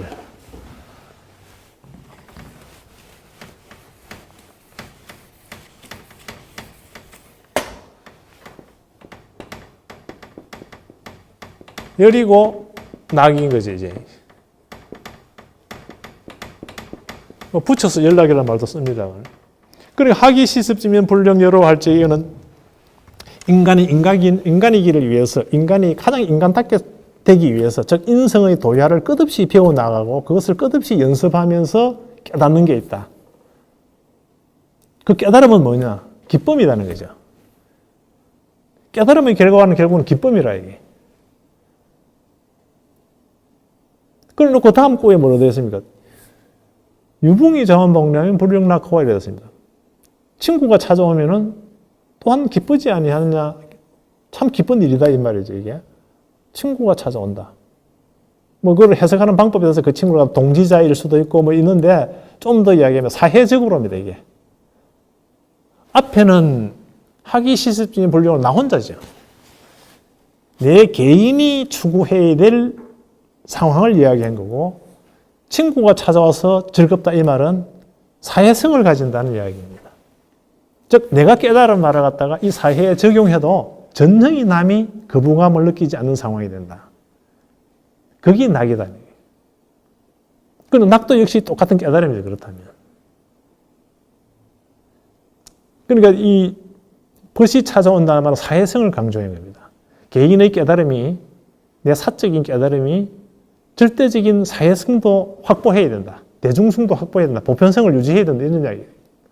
그 보편성이 모든 사람이 같이 즐기는 거죠. 그러고 마지막 구에 남이 알아주지 않아도 썩내지 않는다. 남이 알아주지 않아도. 그런데 내 개인적인 깨달음이 사회성은 가지고 있는데 별로 인정을 안 해 그냥. 나를 별로 거부하지는 않는데 뭐 네 잘했네, 네 참 뛰어나네 이런 소리를 안 한다 이 말이죠. 그런데 그걸 가지고 내가 어떻게 뭐 달리 섭섭해할 이유가 없다. 다시 개별성을 강조했습니다. 이게. 보편성이 개성을 갖다가 덮을 수는 없다. 어쨌든 간에 가장 중요한 것은 각 개성이 가지고 있는 어떤 격의 문제, 인격이 되겠죠. 각 개개인이 가지고 있는 격의 문제가 가장 중요하고 그 격이 보편성도 유지해야 된다는 거. 그러나 그 보편성 속에서도 남들이 나를 갖다가 축게 세워주고 이거는 필요 없는 것이죠. 독자적인 나의 성공만이 가장 큰 성공이지 대중이 나를 갖다가 축에 세워주는 것은 그 성공이 아니다는 이야기를 하고. 그러니까 공자가 이야기하는 것도 공자의 미학은 철저하게 개성주의입니다. 이게. 그런데 많은 사람들이 공자라는 이야기를 쓸 때 아주 묘하게 나쁜 쪽으로 이야기하는 부분이 있는데 이건 해석이 정말로 오해가 된 오류가 일어난 부분. 그래서 논어 전체를 읽을 적에는 미학적으로 읽어야 된다. 공자가 추구한 것은 미학이지 단순한 정치 논리가 아니라는 겁니다. 그런데 공자는 매우 정치를 갖다가 중요시했거든요. 모든 사람은 정치에 관여해야 되는 것으로 되어 있습니다. 그 안에는. 실제. 그리고 그 정치라는 것은 뭐냐? 내 생활 자체가 정치인 거죠. 한때 우리나라에 가정대학이 있습니다. 여학생들이 가는 주로 가정학과라는 게 있었죠. 대학 자체가 가정대학이 있어가지고 가정대학 학장까지 있었습니다. 그럼 지금 가정대학이랑 싹 사라져 버렸습니다. 근데 그 가와 정이 있어 보세요. 집가에다 그냥 정치할 정자입니다, 이게. 그때는 그 가정할 적에 떨정자를 써야 되는 게 아니에요. 그래, 집안의 문제도 이 정의 문제라는 얘기죠. 정의 문제. 그래서 정의라는 것은 일상생활에서 항상 일어나는 관계성을 갖다가 어떻게 좀 더 나은 방향으로 할 것이냐. 이걸 키워가지고 이웃으로, 이웃에서 다시 하는 지방으로, 지방에서 국가로. 이게 이제 대학에서 이야기하는 수신제가 치고 평천학하는 이 수신의 문제에 관계되는. 이 수신이라고 하면 딱딱해지는데 이 수신이라는 게 결국 알고 보면은 내가 나를 갖다 어떻게 단련시킬 것이냐 이 문제이지. 내가 나를 어떻게. 결국은 남이 주의를 줘가지고 남이 나한테 무슨 말을 해가지고 그 사람의 자세는 절대 안 바뀝니다. 결국은 자기 스스로 자기가 판단하는, 반성하는, 자기 부정을 하는 그 상황만이 다음 단계로 이 사람을 이끌어가지 남이 이끌어갈 수는 없다는 거. 그래서 선생이라는 것은 가르치는 것이 아니고 이걸 물론 가르치는 거 맞아요. 뭘 가르치느냐? 방향을 가르칠 따름이죠. 방향을. 이런 방향, 저런 방향이 있다. 이런 방향을 선택했을 적에 일어날 수 있는 상황들, 저 방향을 선택했을 때 일어날 상황들에 대한 어떤 예시, 즉 진함이죠. 진함철처럼 방향만 가르쳐주는 그 역할이 사실은 스승의. 그래서 공자 논어에 나오는 말은 전부 다 문답이지 않습니까? 제자가 물으면은 답을 합니다. 답을 하는데 정답이라고 말 안 합니다, 항상. 그렇지 않은, 그렇게 하면 좋지 않겠느냐? 나는 그렇게 생각한다. 누가 그렇게 생각하면은 그것도 괜찮지. 그런데 이런 게 있다, 이런 식이거든. 해답을 준 것이 아니고 나는 이렇게 생각한다는 말을 한 거죠. 심지어는 이제 부모가 돌아가시고 난 뒤에 3년상이라는 것이 그 당시에도, 공자 당시에도 이 문제가 됐던 모양입니다, 상당히. 그래서 공자 제자 중에 한 사람이 논어내도 나옵니다. 묻죠. 선생님, 3년상이 너무 길다. 1년상이면 촉하지 않습니까? 했어요. 그러니까 공자 하는 말이 있습니다. 1년상이 해도 괜찮다. 네 마음이 편하다면은. 그런데 나는 이런 생각을 갖고 있다. 사람이 태어나가지고 3년은 부모 품에서 거의 안겨서 자란다, 우리가. 그럼 적어도 그 3년 정도는 한번 생각해 볼 필요가 있지 않느냐, 부모에 대해서.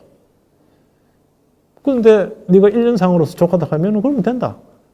안 된다는 말을 하지는 않았습니다. 이게. 하지 않아요. 이게. 그러니까 단 3일 만에 모든 장례 끝내고 요새는 사무제 지내도 안 가죠. 안 가는 경우가 허다할 겁니다. 거기 가서 충문 읽는다든지 그런 것도 하지도 않습니다. 거의. 그래서 싹 끝내버리죠. 그런데 마음이 편하면 하면 됩니다. 이제 단순히. 3일 만에 끝냈다고 해서 내가 내 부모를 갖다가 가슴속에서 생각하지 않는다는 아니거든, 이게. 마음속으로는 부모에 대한 기억, 좋은 기억, 나쁜 기억 포함해가지고 일어난 어떤 정이 있을 겁니다. 미운정, 공운정이 다 있으니까. 부모에 대한 미운정, 공운정. 나한테는 왜 재산을 좀 적게 줬냐, 누나한테는 많이 주고 왜 내한테는 그런 것도 있을 수 있습니다. 그러하면도 그런 것까지도 부모에 대한 기억이니까 그게 사라지는 건 아닐 거예요. 그렇다면 괜찮다는 이야기죠, 이제. 그런데 괜찮은데 기계화된 괜찮음은 참 문제가 있지 않느냐. 기계화된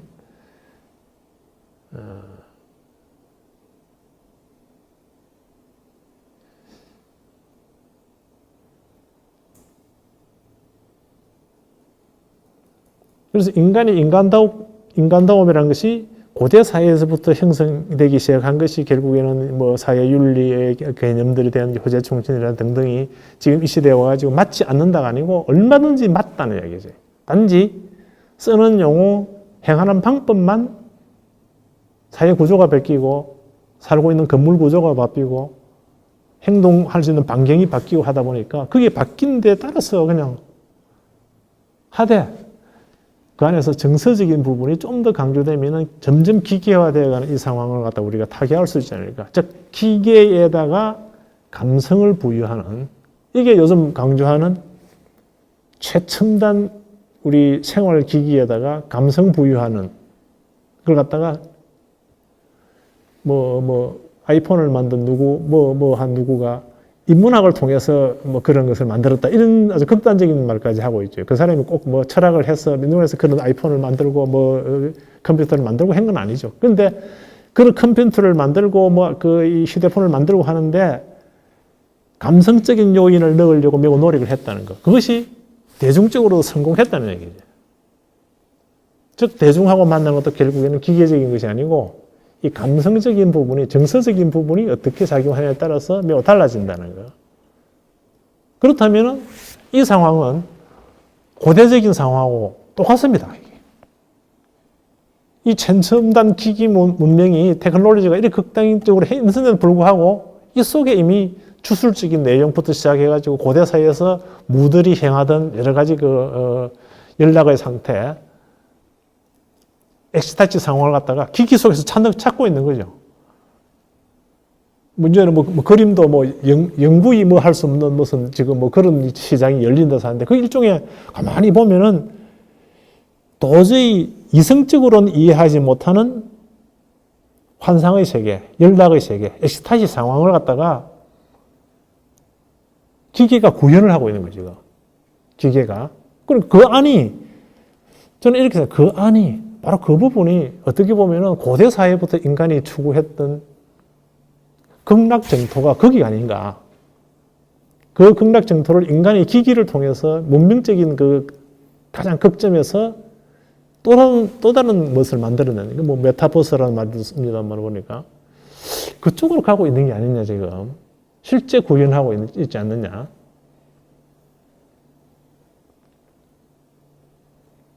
그러함에도 불구하고 거기까지 가는 데는 끝없는 노력만이 있을 수밖에 없다. 그거는 공자는 호학이라는 말을 써요. 죽는 그 순간까지 배우지 않으면 안 된다. 이 부분을 아주 적나라하게 공자 제자 한 사람이 나눈 대화가 있습니다. 논어에는 안 나옵니다. 순자에 나와요, 순자에. 순자에 보면은 제가 좀 적어왔는데 이 자공이라는 사람이 공자 제자 중에 아주 요즘 말로 하면 주식 투자에 아주 능수능란한 사람이었어요. 그래서 돈을 많이 벌어가지고 공자님 뒷바라지를 많이 했죠, 이분이. 이 공자 하루는 이제 공자에게 이 자공이 하루는 묻습니다. 선생님, 저는 이제 배우는 게 너무 권태롭습니다. 너무 힘듭니다. 배우는 것이. 스님한테 공부한다는 것이, 선생님 해락하는 공부가 너무 힘듭니다. 그래서 이제 공부는 그만하고 임금이나 잘 섬기면서 좀 쉬고 싶습니다. 이렇게 이야기했어요. 이제 임금이나 잘 섬기면서, 그럼 정치나 잘하면서 좀 쉬겠습니다. 공부 그거는 제부차하고. 그렇게 하니 공자가 이제 이야기를 합니다. 들고 나오는데 시를 들고 나와요. 야, 시에 이런 말이 있다. 아주 공손하게 아침 저녁으로 임금을 모셔라. 그리고 일마다 네가 하는 정책마다 아주 네 정성을 다해야 된다. 그러니 네 대통령 모시기가 얼마나 어렵노. 같이 잘못하면 정책이 잘못돼가지고 백성들이 먹고 사는 문제가 어려워지고 잘못해가지고 국방이 문제가 되면 어떻게 할래? 그거 얼마나 어렵노. 그래, 정치를 하면서 이렇게 어려운 정치를 하면서 네 어떻게 쉴래? 네 쉴 수 있나? 그러니까 이제 다시 이 자공이 합니다. 그렇다면은 그럼 정치 치워버리고 저 고향에 내려가지고 부모님이나 모시면서 좀 쉬고 싶습니다. 이랬어요. 그러니까 또 공자가 하는 말이, 야, 시에 이런 말이 있다. 효자는 하는 일이 끝이 없다. 효자 되는 일은 끝이 없다. 영원히 자손들에게 복을 내리는 그런 일을 해야 된다. 그래, 어버이 모시는 일이 얼마나 어렵노? 그래, 그런 어려운 일을 하면서 네가 어떻게 쉴 수 있노? 못 쉰다는 이야기죠, 그것도. 그렇게 하니까 또 이 자공이 그러면, 그렇다면은 뭐 그러면 부모님은 빼고 내 처자식이나 잘 건드리면서 그냥 편안하게 좀 살렵니다. 그러니까 공자가 똑같습니다. 시에 이런 말이 있다. 내 아내에게 모범을 보여야 내 형제에게도 내가 모범이 된다. 그래가지고 한 집안을 잘 이끌고 그리고 나라도 잘 이끌어진다. 그러니 내 아내에게 내 자식에게 모범을 보인다는 것이 얼마나 힘드노. 근데 어떻게 그 실수가 있겠노 거기서. 맨날 잘해야 되는데 마누라한테. 안 그러면 밥도 안 주는데. 그렇게 한 거죠. 그렇게 하니까 그렇다면은 처자식 기르는 걸 조금 제껴놓고 친구들하고 잘 놀면서 그게 좀 실력이 되겠어요. 그렇게 하니까 하는 말이 시에 또 이런 말이 있지. 친구 간에도 서로 도와야 된다 이거는. 그 도우는 데 있어서도 내가 예의도 차려야 되고 뭔가 이렇게 준비를 해야 된다. 그러니 친구 사귀기가 얼마나 어렵노. 그리고 친구를 사귀면서 네가 어떻게 실수가 있겠느냐.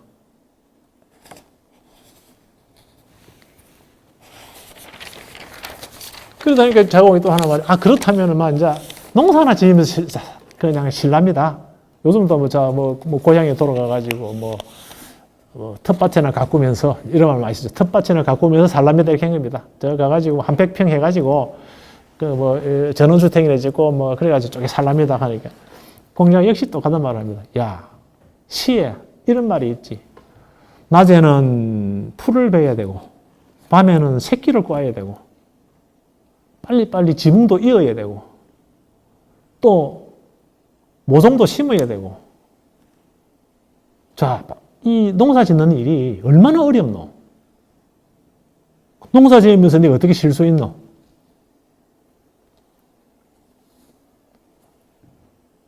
그렇게 자공이 하나 말입니다. 그러면은 저는 쉴 수가 없네요. 뭐 어쩌면 좋지요? 공부하기 싫어서 이야기한 건데 결국에는 쉴 길이 없다는 이야기지. 공부하지 않으면 안 된다는 이야기입니다. 그래서 공자가 하는 말이 있습니다. 저쪽에 있는 저 무덤을 한번 봐라. 저 언덕에 있는 저 무덤을 한번 봐라. 무덤이 제법 높은 놈도 있고 낮은 놈도 있고 그렇지. 저기서는 쉴 수 있다.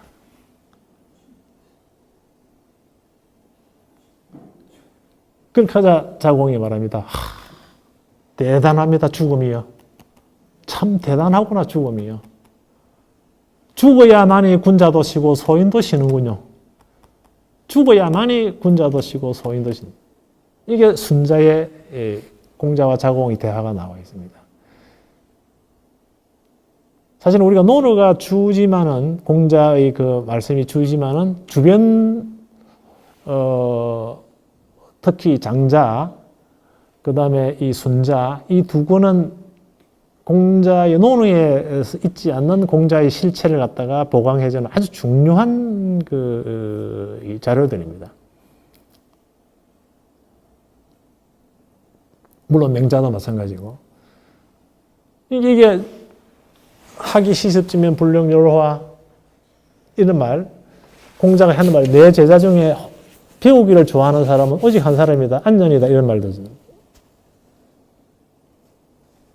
안년이 물속에 빠졌어도 어떤 배움에 대한 정신을 놓치지 않았다. 그런 또 뒷담화가 있긴 합니다만은 그래서 이 학이라는 문제는 결국에는 인성의 문제를 어떻게 다룰 것이냐에 대한 근본적인 질문을 하고 그 질문에 대한 답을 예라고 하는 것을 통해서 익히고 거기에서 발견한 것이 즐거움이다.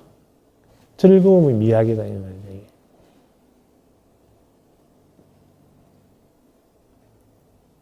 그래서 이게 사람이 태어나는 것은 어디서 오는지도 모릅니다. 우리는.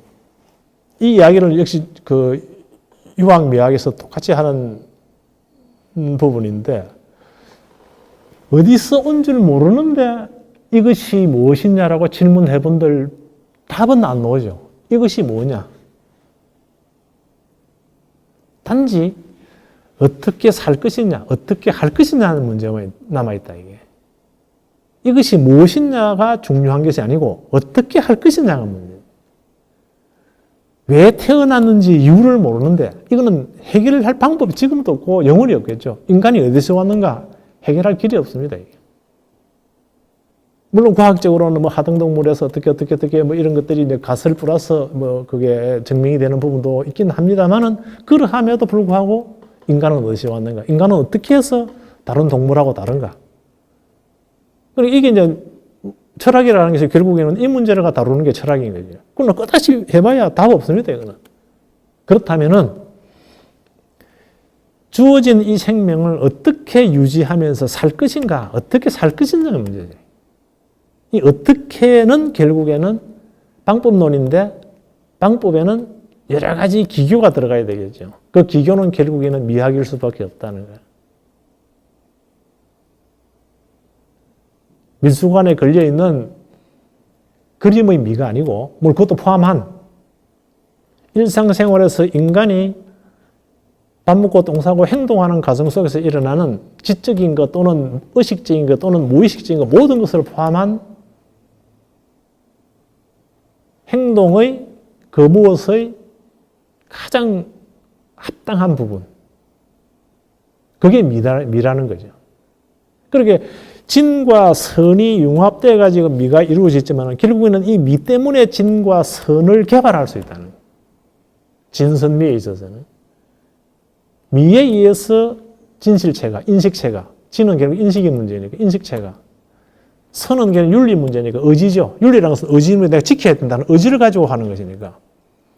남의 것을 갖다가 가지고 있는 거 타면하는 거 무조건 뺏을 수 있습니다. 이게 동물적인 본능이죠. 그런데 그래서는 안 된다는 건 의지죠. 그렇기 때문에 윤리는 의지에 의해서 일어나는 거예요. 의지에 의해서.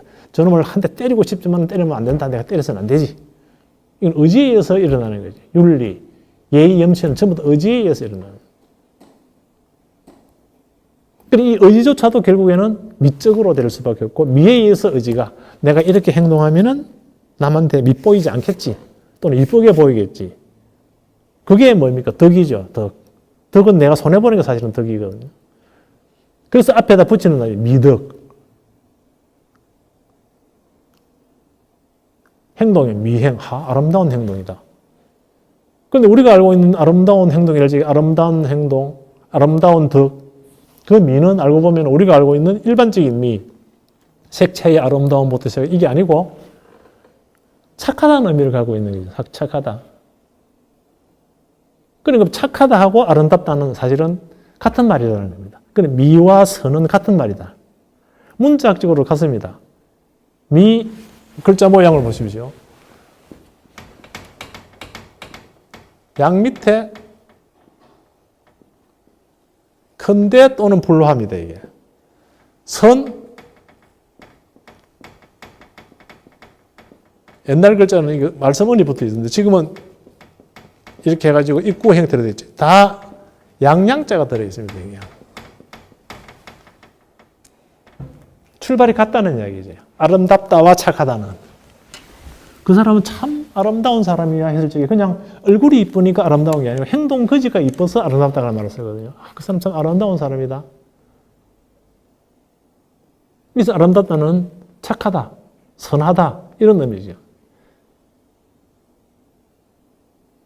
물론 이제 여기서 미와 선을 다시 이야기하면 이제 미의 이제 본질의 문제가 이제 나오는데 미의 본질도 결국에는 인간이 도구를 사용해가지고 어떻게 하는 말을 앞에서 그 말씀드린 바와 같이 어떤 체험에 의해서 경험에 의해서 거기 누직이 돼가지고 어떤 우연성이 필연성으로 변하고 그 필연에 대한 인식의 방법이 다시 미가 된다는 거예요.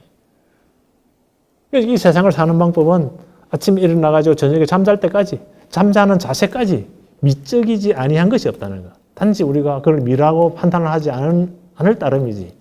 그렇다면 세상을 사는데 모든 것을 미적으로 살아야 되겠다는 거. 그게 결국은 선이라는 거. 선으로 연결되는 거. 그 선이 다시 종교가 된다는 거. 종교가 미를 해결하는 것이 아니고 미가 종교를 해결하는. 중국의 근대 철학자 중에 최원대라는 분이 있었습니다. 그분이 미를 학교 교육에서 미 교육을 집중적으로 해가지고 종교를 대신하게 하자. 이런 걸 주장한 적이 있습니다. 즉 미로서 종교를 대신할 수 있다. 왜? 이 시대는 종교가 역할이 끝났다고 봤어요. 그 부분은. 실제 우리 현실적에서도 지금 종교 역할을 못 합니다. 종교가 가지고 있는, 종교가 존재해야 될 이유는 결국에 인성을 어떻게 가장 최고의 경지에 이끌어가서 가는 문제가 있어야 되는데, 결국에는 종교 자체가 보면 교조주의, 이 대명천지의 교조주의가 있거든요. 거대 교회를 세워가지고 자식한테 세습시키려고 하는 천민자본주의 교회 목사들이 있는가 하면은, 호수에 돈만 몇 푼 들어오면은 노숙자한테 갖다 주는 목사님도 계신다고 해요.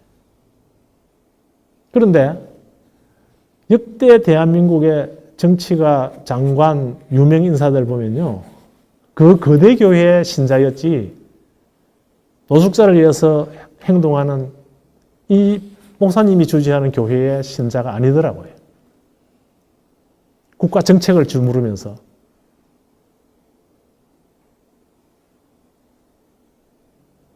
그러면 이 시대가 요구하고 있는 지식이란 게 뭐냐?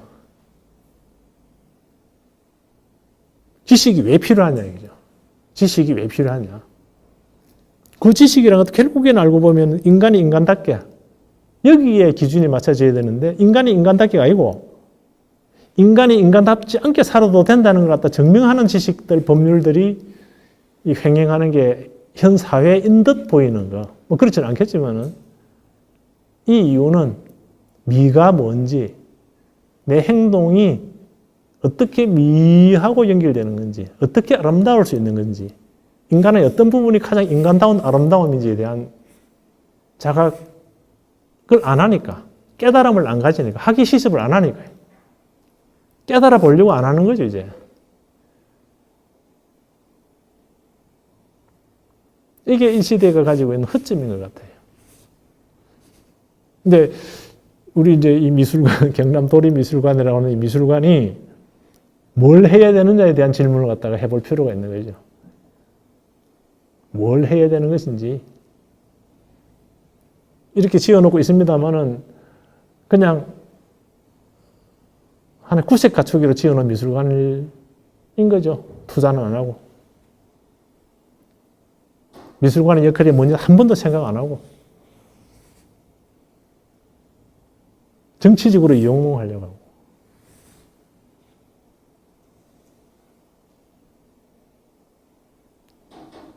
그러니까 정책 자체가 미적으로 이루어져야 된다는 거. 그래서 선행되는 교육이 전부 다 교양이지 않습니까? 옛날에는 대학에도 교양교육이라는 게 상당히 강조되었습니다만 지금은 거의 뭐 물 건너 가버렸죠. 철학이라는 문제가 법철학도 있고 의료철학도 있고 모든 부분에 철학이 존재합니다. 기계 철학이 있어야 된다. 당연히 그에 대한 근본적인 질문이 있어야 되죠. 핵폭탄 만들어가지고 철학의 문제 때문에 그렇게 됐던 이야기가 어떻게 쓰일 것이냐에 대한 고뇌를 한 과학자들도 있죠. 예술가들은 발견자들이고 과학자들도 발견자들입니다. 동시에 예술가가 아니라도 모두 발견자들이죠. 그러니까 예술이라는 것이 알고 보면은 집에서 하루 생활하는 것이나 직장에 나가서 하루 생활하는 것이나 그 행동 그지 하나하나 모두 연극적인 요소요, 모두 시적인 요소요, 모두 음악적인 요소인데 그렇지 않다라고 생각하는 순간에 예술은 따로 있는 거냐 생각이 돼요.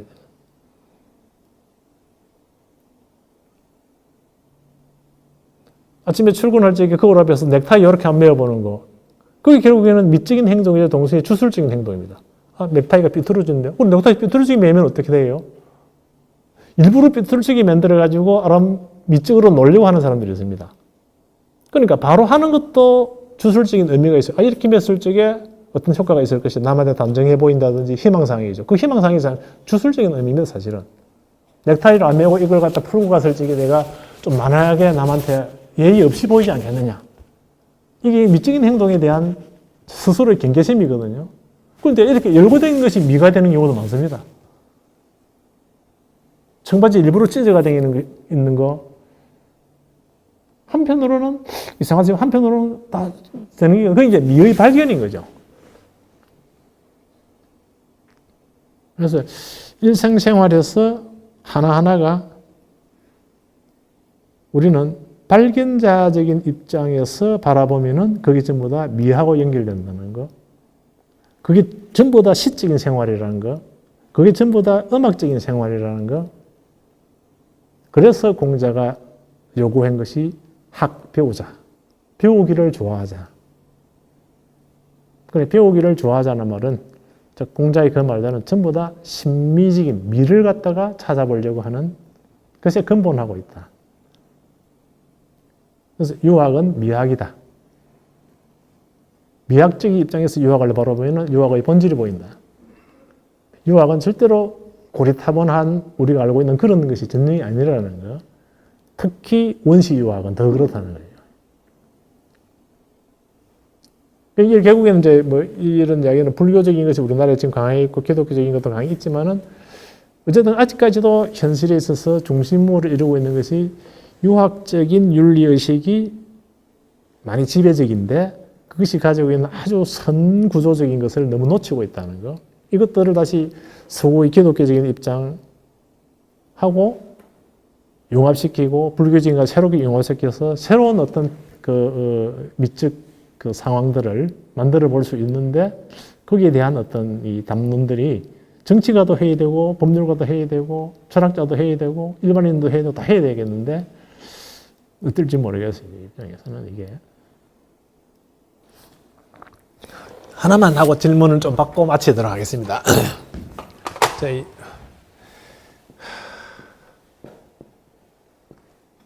이제 우리 보통 운명, 뭐 숙명 이렇게 명.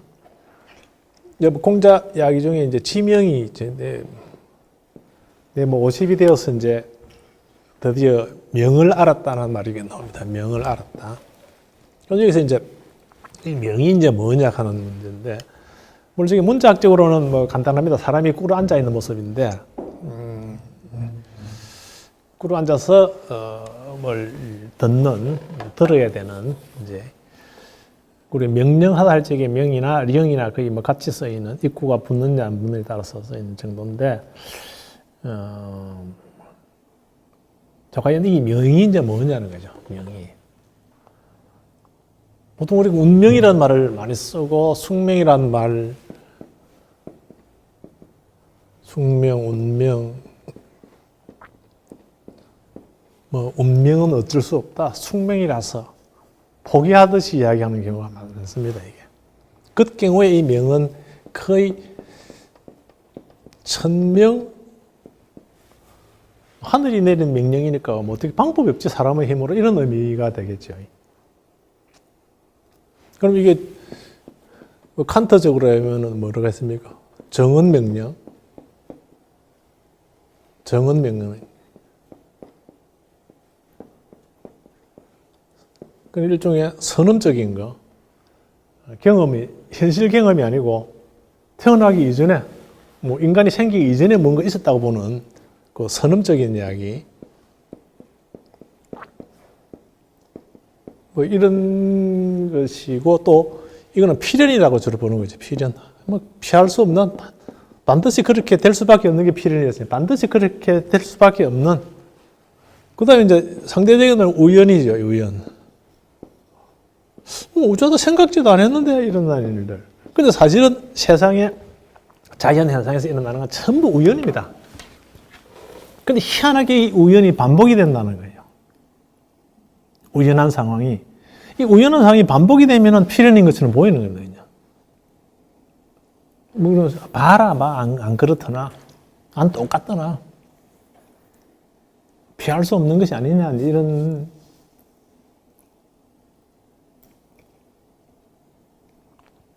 근데 공자가 내가 50이 되자 명을 알게 됐다, 이랬거든요. 이 명은.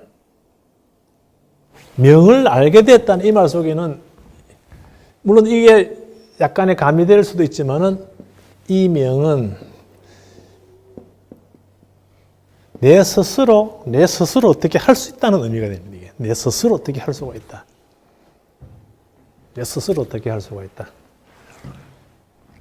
그래서 임명이라든지 내가 개척해가지고 이렇게 하는. 그러니까 인간이 세상에 태어나는 자체는 어쩔 수가 없습니다. 이것도 명입니다. 말하자면 필연적인 명일 수가 있습니다. 그런데 이게 사실은 우연이거든요. 하필이면 나는 이건희의 아들로 안 태어나고 와 나는 김범수처럼 능력을 안 줘가지고 한꺼번에 그냥 나는 쇠가 빠지게 노력해도 한 달에 200만 원 받기도 힘들고 김범수는 뭐 고생은 좀 했겠지만 어느 날 뭐 세계적인 갑부 반열에 올라가 버리고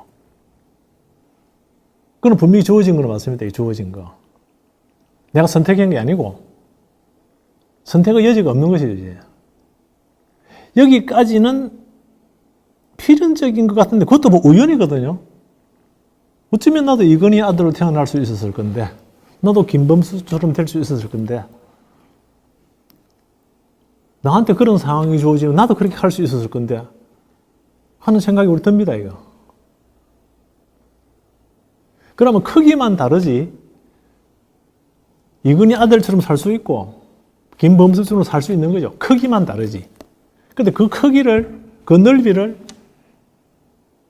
동등하다고 생각 안 하는 거죠. 우리가. 내 거는 보잘것없고 요것만 하고 저거는 이만하다고 생각하는 거죠. 그리고 이것만 한 것은 중요하고 이것만 한 것은 중요하지 않다는 자기 스스로의 판단 때문에 이러는 겁니다. 이게. 이게 인식의 문제이기도 하고 심리적인 문제인 거죠. 이게. 안 맞고도 안 가짐으로 인해 가지고 내가 어마어마하게 많이 가진다는 말을 갖다가 불교적으로도 유교적으로도 뭐 기독교적으로 이야기 많이 나눴습니다. 가난한 자가 뭐 하탄에 붙어 시작해가지고 뭐 이런 말들을 그런 말을 뻔히 외우고 앉아 있으면서도 이 생각을 지우지 못한다고 사람이.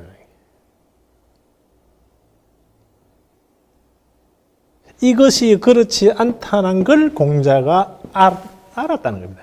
이것이 그렇지 않다는 걸. 이게 지명입니다.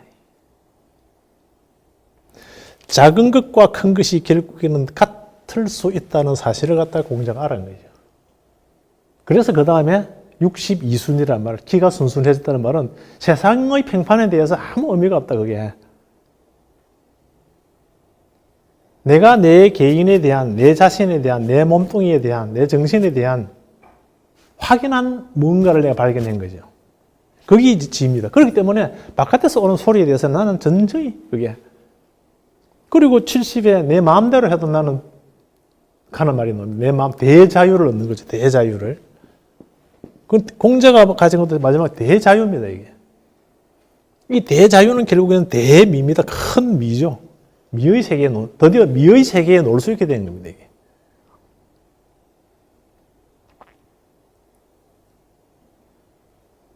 그러니까 이 명예라는 문제는 같이 이제 이 뭐 세속적으로 세속이라는 말이 좀 뭐 나쁘다는 의미는 아니고 보통으로 이렇게 뭐 어쩔 수 없고 뭐 하는 말하고는 전혀 다르다는 거. 그래서 이제 명은 운명, 말 그대로 운명입니다. 저 명은 내 스스로가 어떻게 조종할 수 있다는 거. 그리고 조종이라는 게 결국에 깨달음이죠, 이제. 정확한 깨달음. 동시에 정확한 인식, 가장 명확한 인식이 진리의 발견이고 가장 확실한 의지가 윤리의 꼭대기. 그러면은 대자유의 미를 갖다가 우리는 가질 수 있다. 이게 공자가 추구한 동시에 장자노자에서도 똑같이 하는 이야기죠. 도를 도라고 하면은 이름을 이름이라고 하면은 뭐뭐하다. 뒤에 붙은 말들은 다 그렇습니다. 현상에서 일어나는 일에 대해서 그것이 매우 중요하지만은 그 중요한 것은 위치에 따라서 중요함이 각기 다르다는 사실을 알아야 된다는 거지. 인식하는 방법에 따라서 다르다는 거. 그래야만이 벗어날 수 있다는 거, 초월할 수 있다는 거. 기교의 극에 가가지고 항상 기교에서 머물러가지고 일이 안 되는 사람 굉장히 많습니다. 예술가들 중에 특히 많습니다. 극도로 그림을 잘 그리죠. 그런데 그 그림이 극도로 잘 그리는데 불구하고 극도로 예술적이지도 못하고 미적이지 못하고 그런 경우들이 있습니다. 그 경우가 바로 넘어서지 못했다는 거. 넘어선다는 거는 그건 그대로 있으면서 그것이 다른 세계일 수 있다는 사실을 갖다가 스스로 인식하지 못하면은 그 그림은 그냥 극도로 잘 그린 그림이지 경남도립미술관에서 요구하는 그림은 안 된다는 얘기. 그래서 이 명의 문제가 이제 그런 공자는 그런 입장을 취하고 역시 주변에서 뭐 노자 장자 쪽에서 이야기하는 것도 이 같은 경우입니다. 그래서 미는 자유가 담보되어야 된다. 미는 자유가 담보되어야 된다. 모든 미는 자유가 담보되지 않으면은 그 미는 미로서의 역할이 줄어들 수밖에 없는 그런 부분이라는 거. 자, 그래서 이번 이러한 그 담론은 오늘 여기까지 하도록 하겠습니다.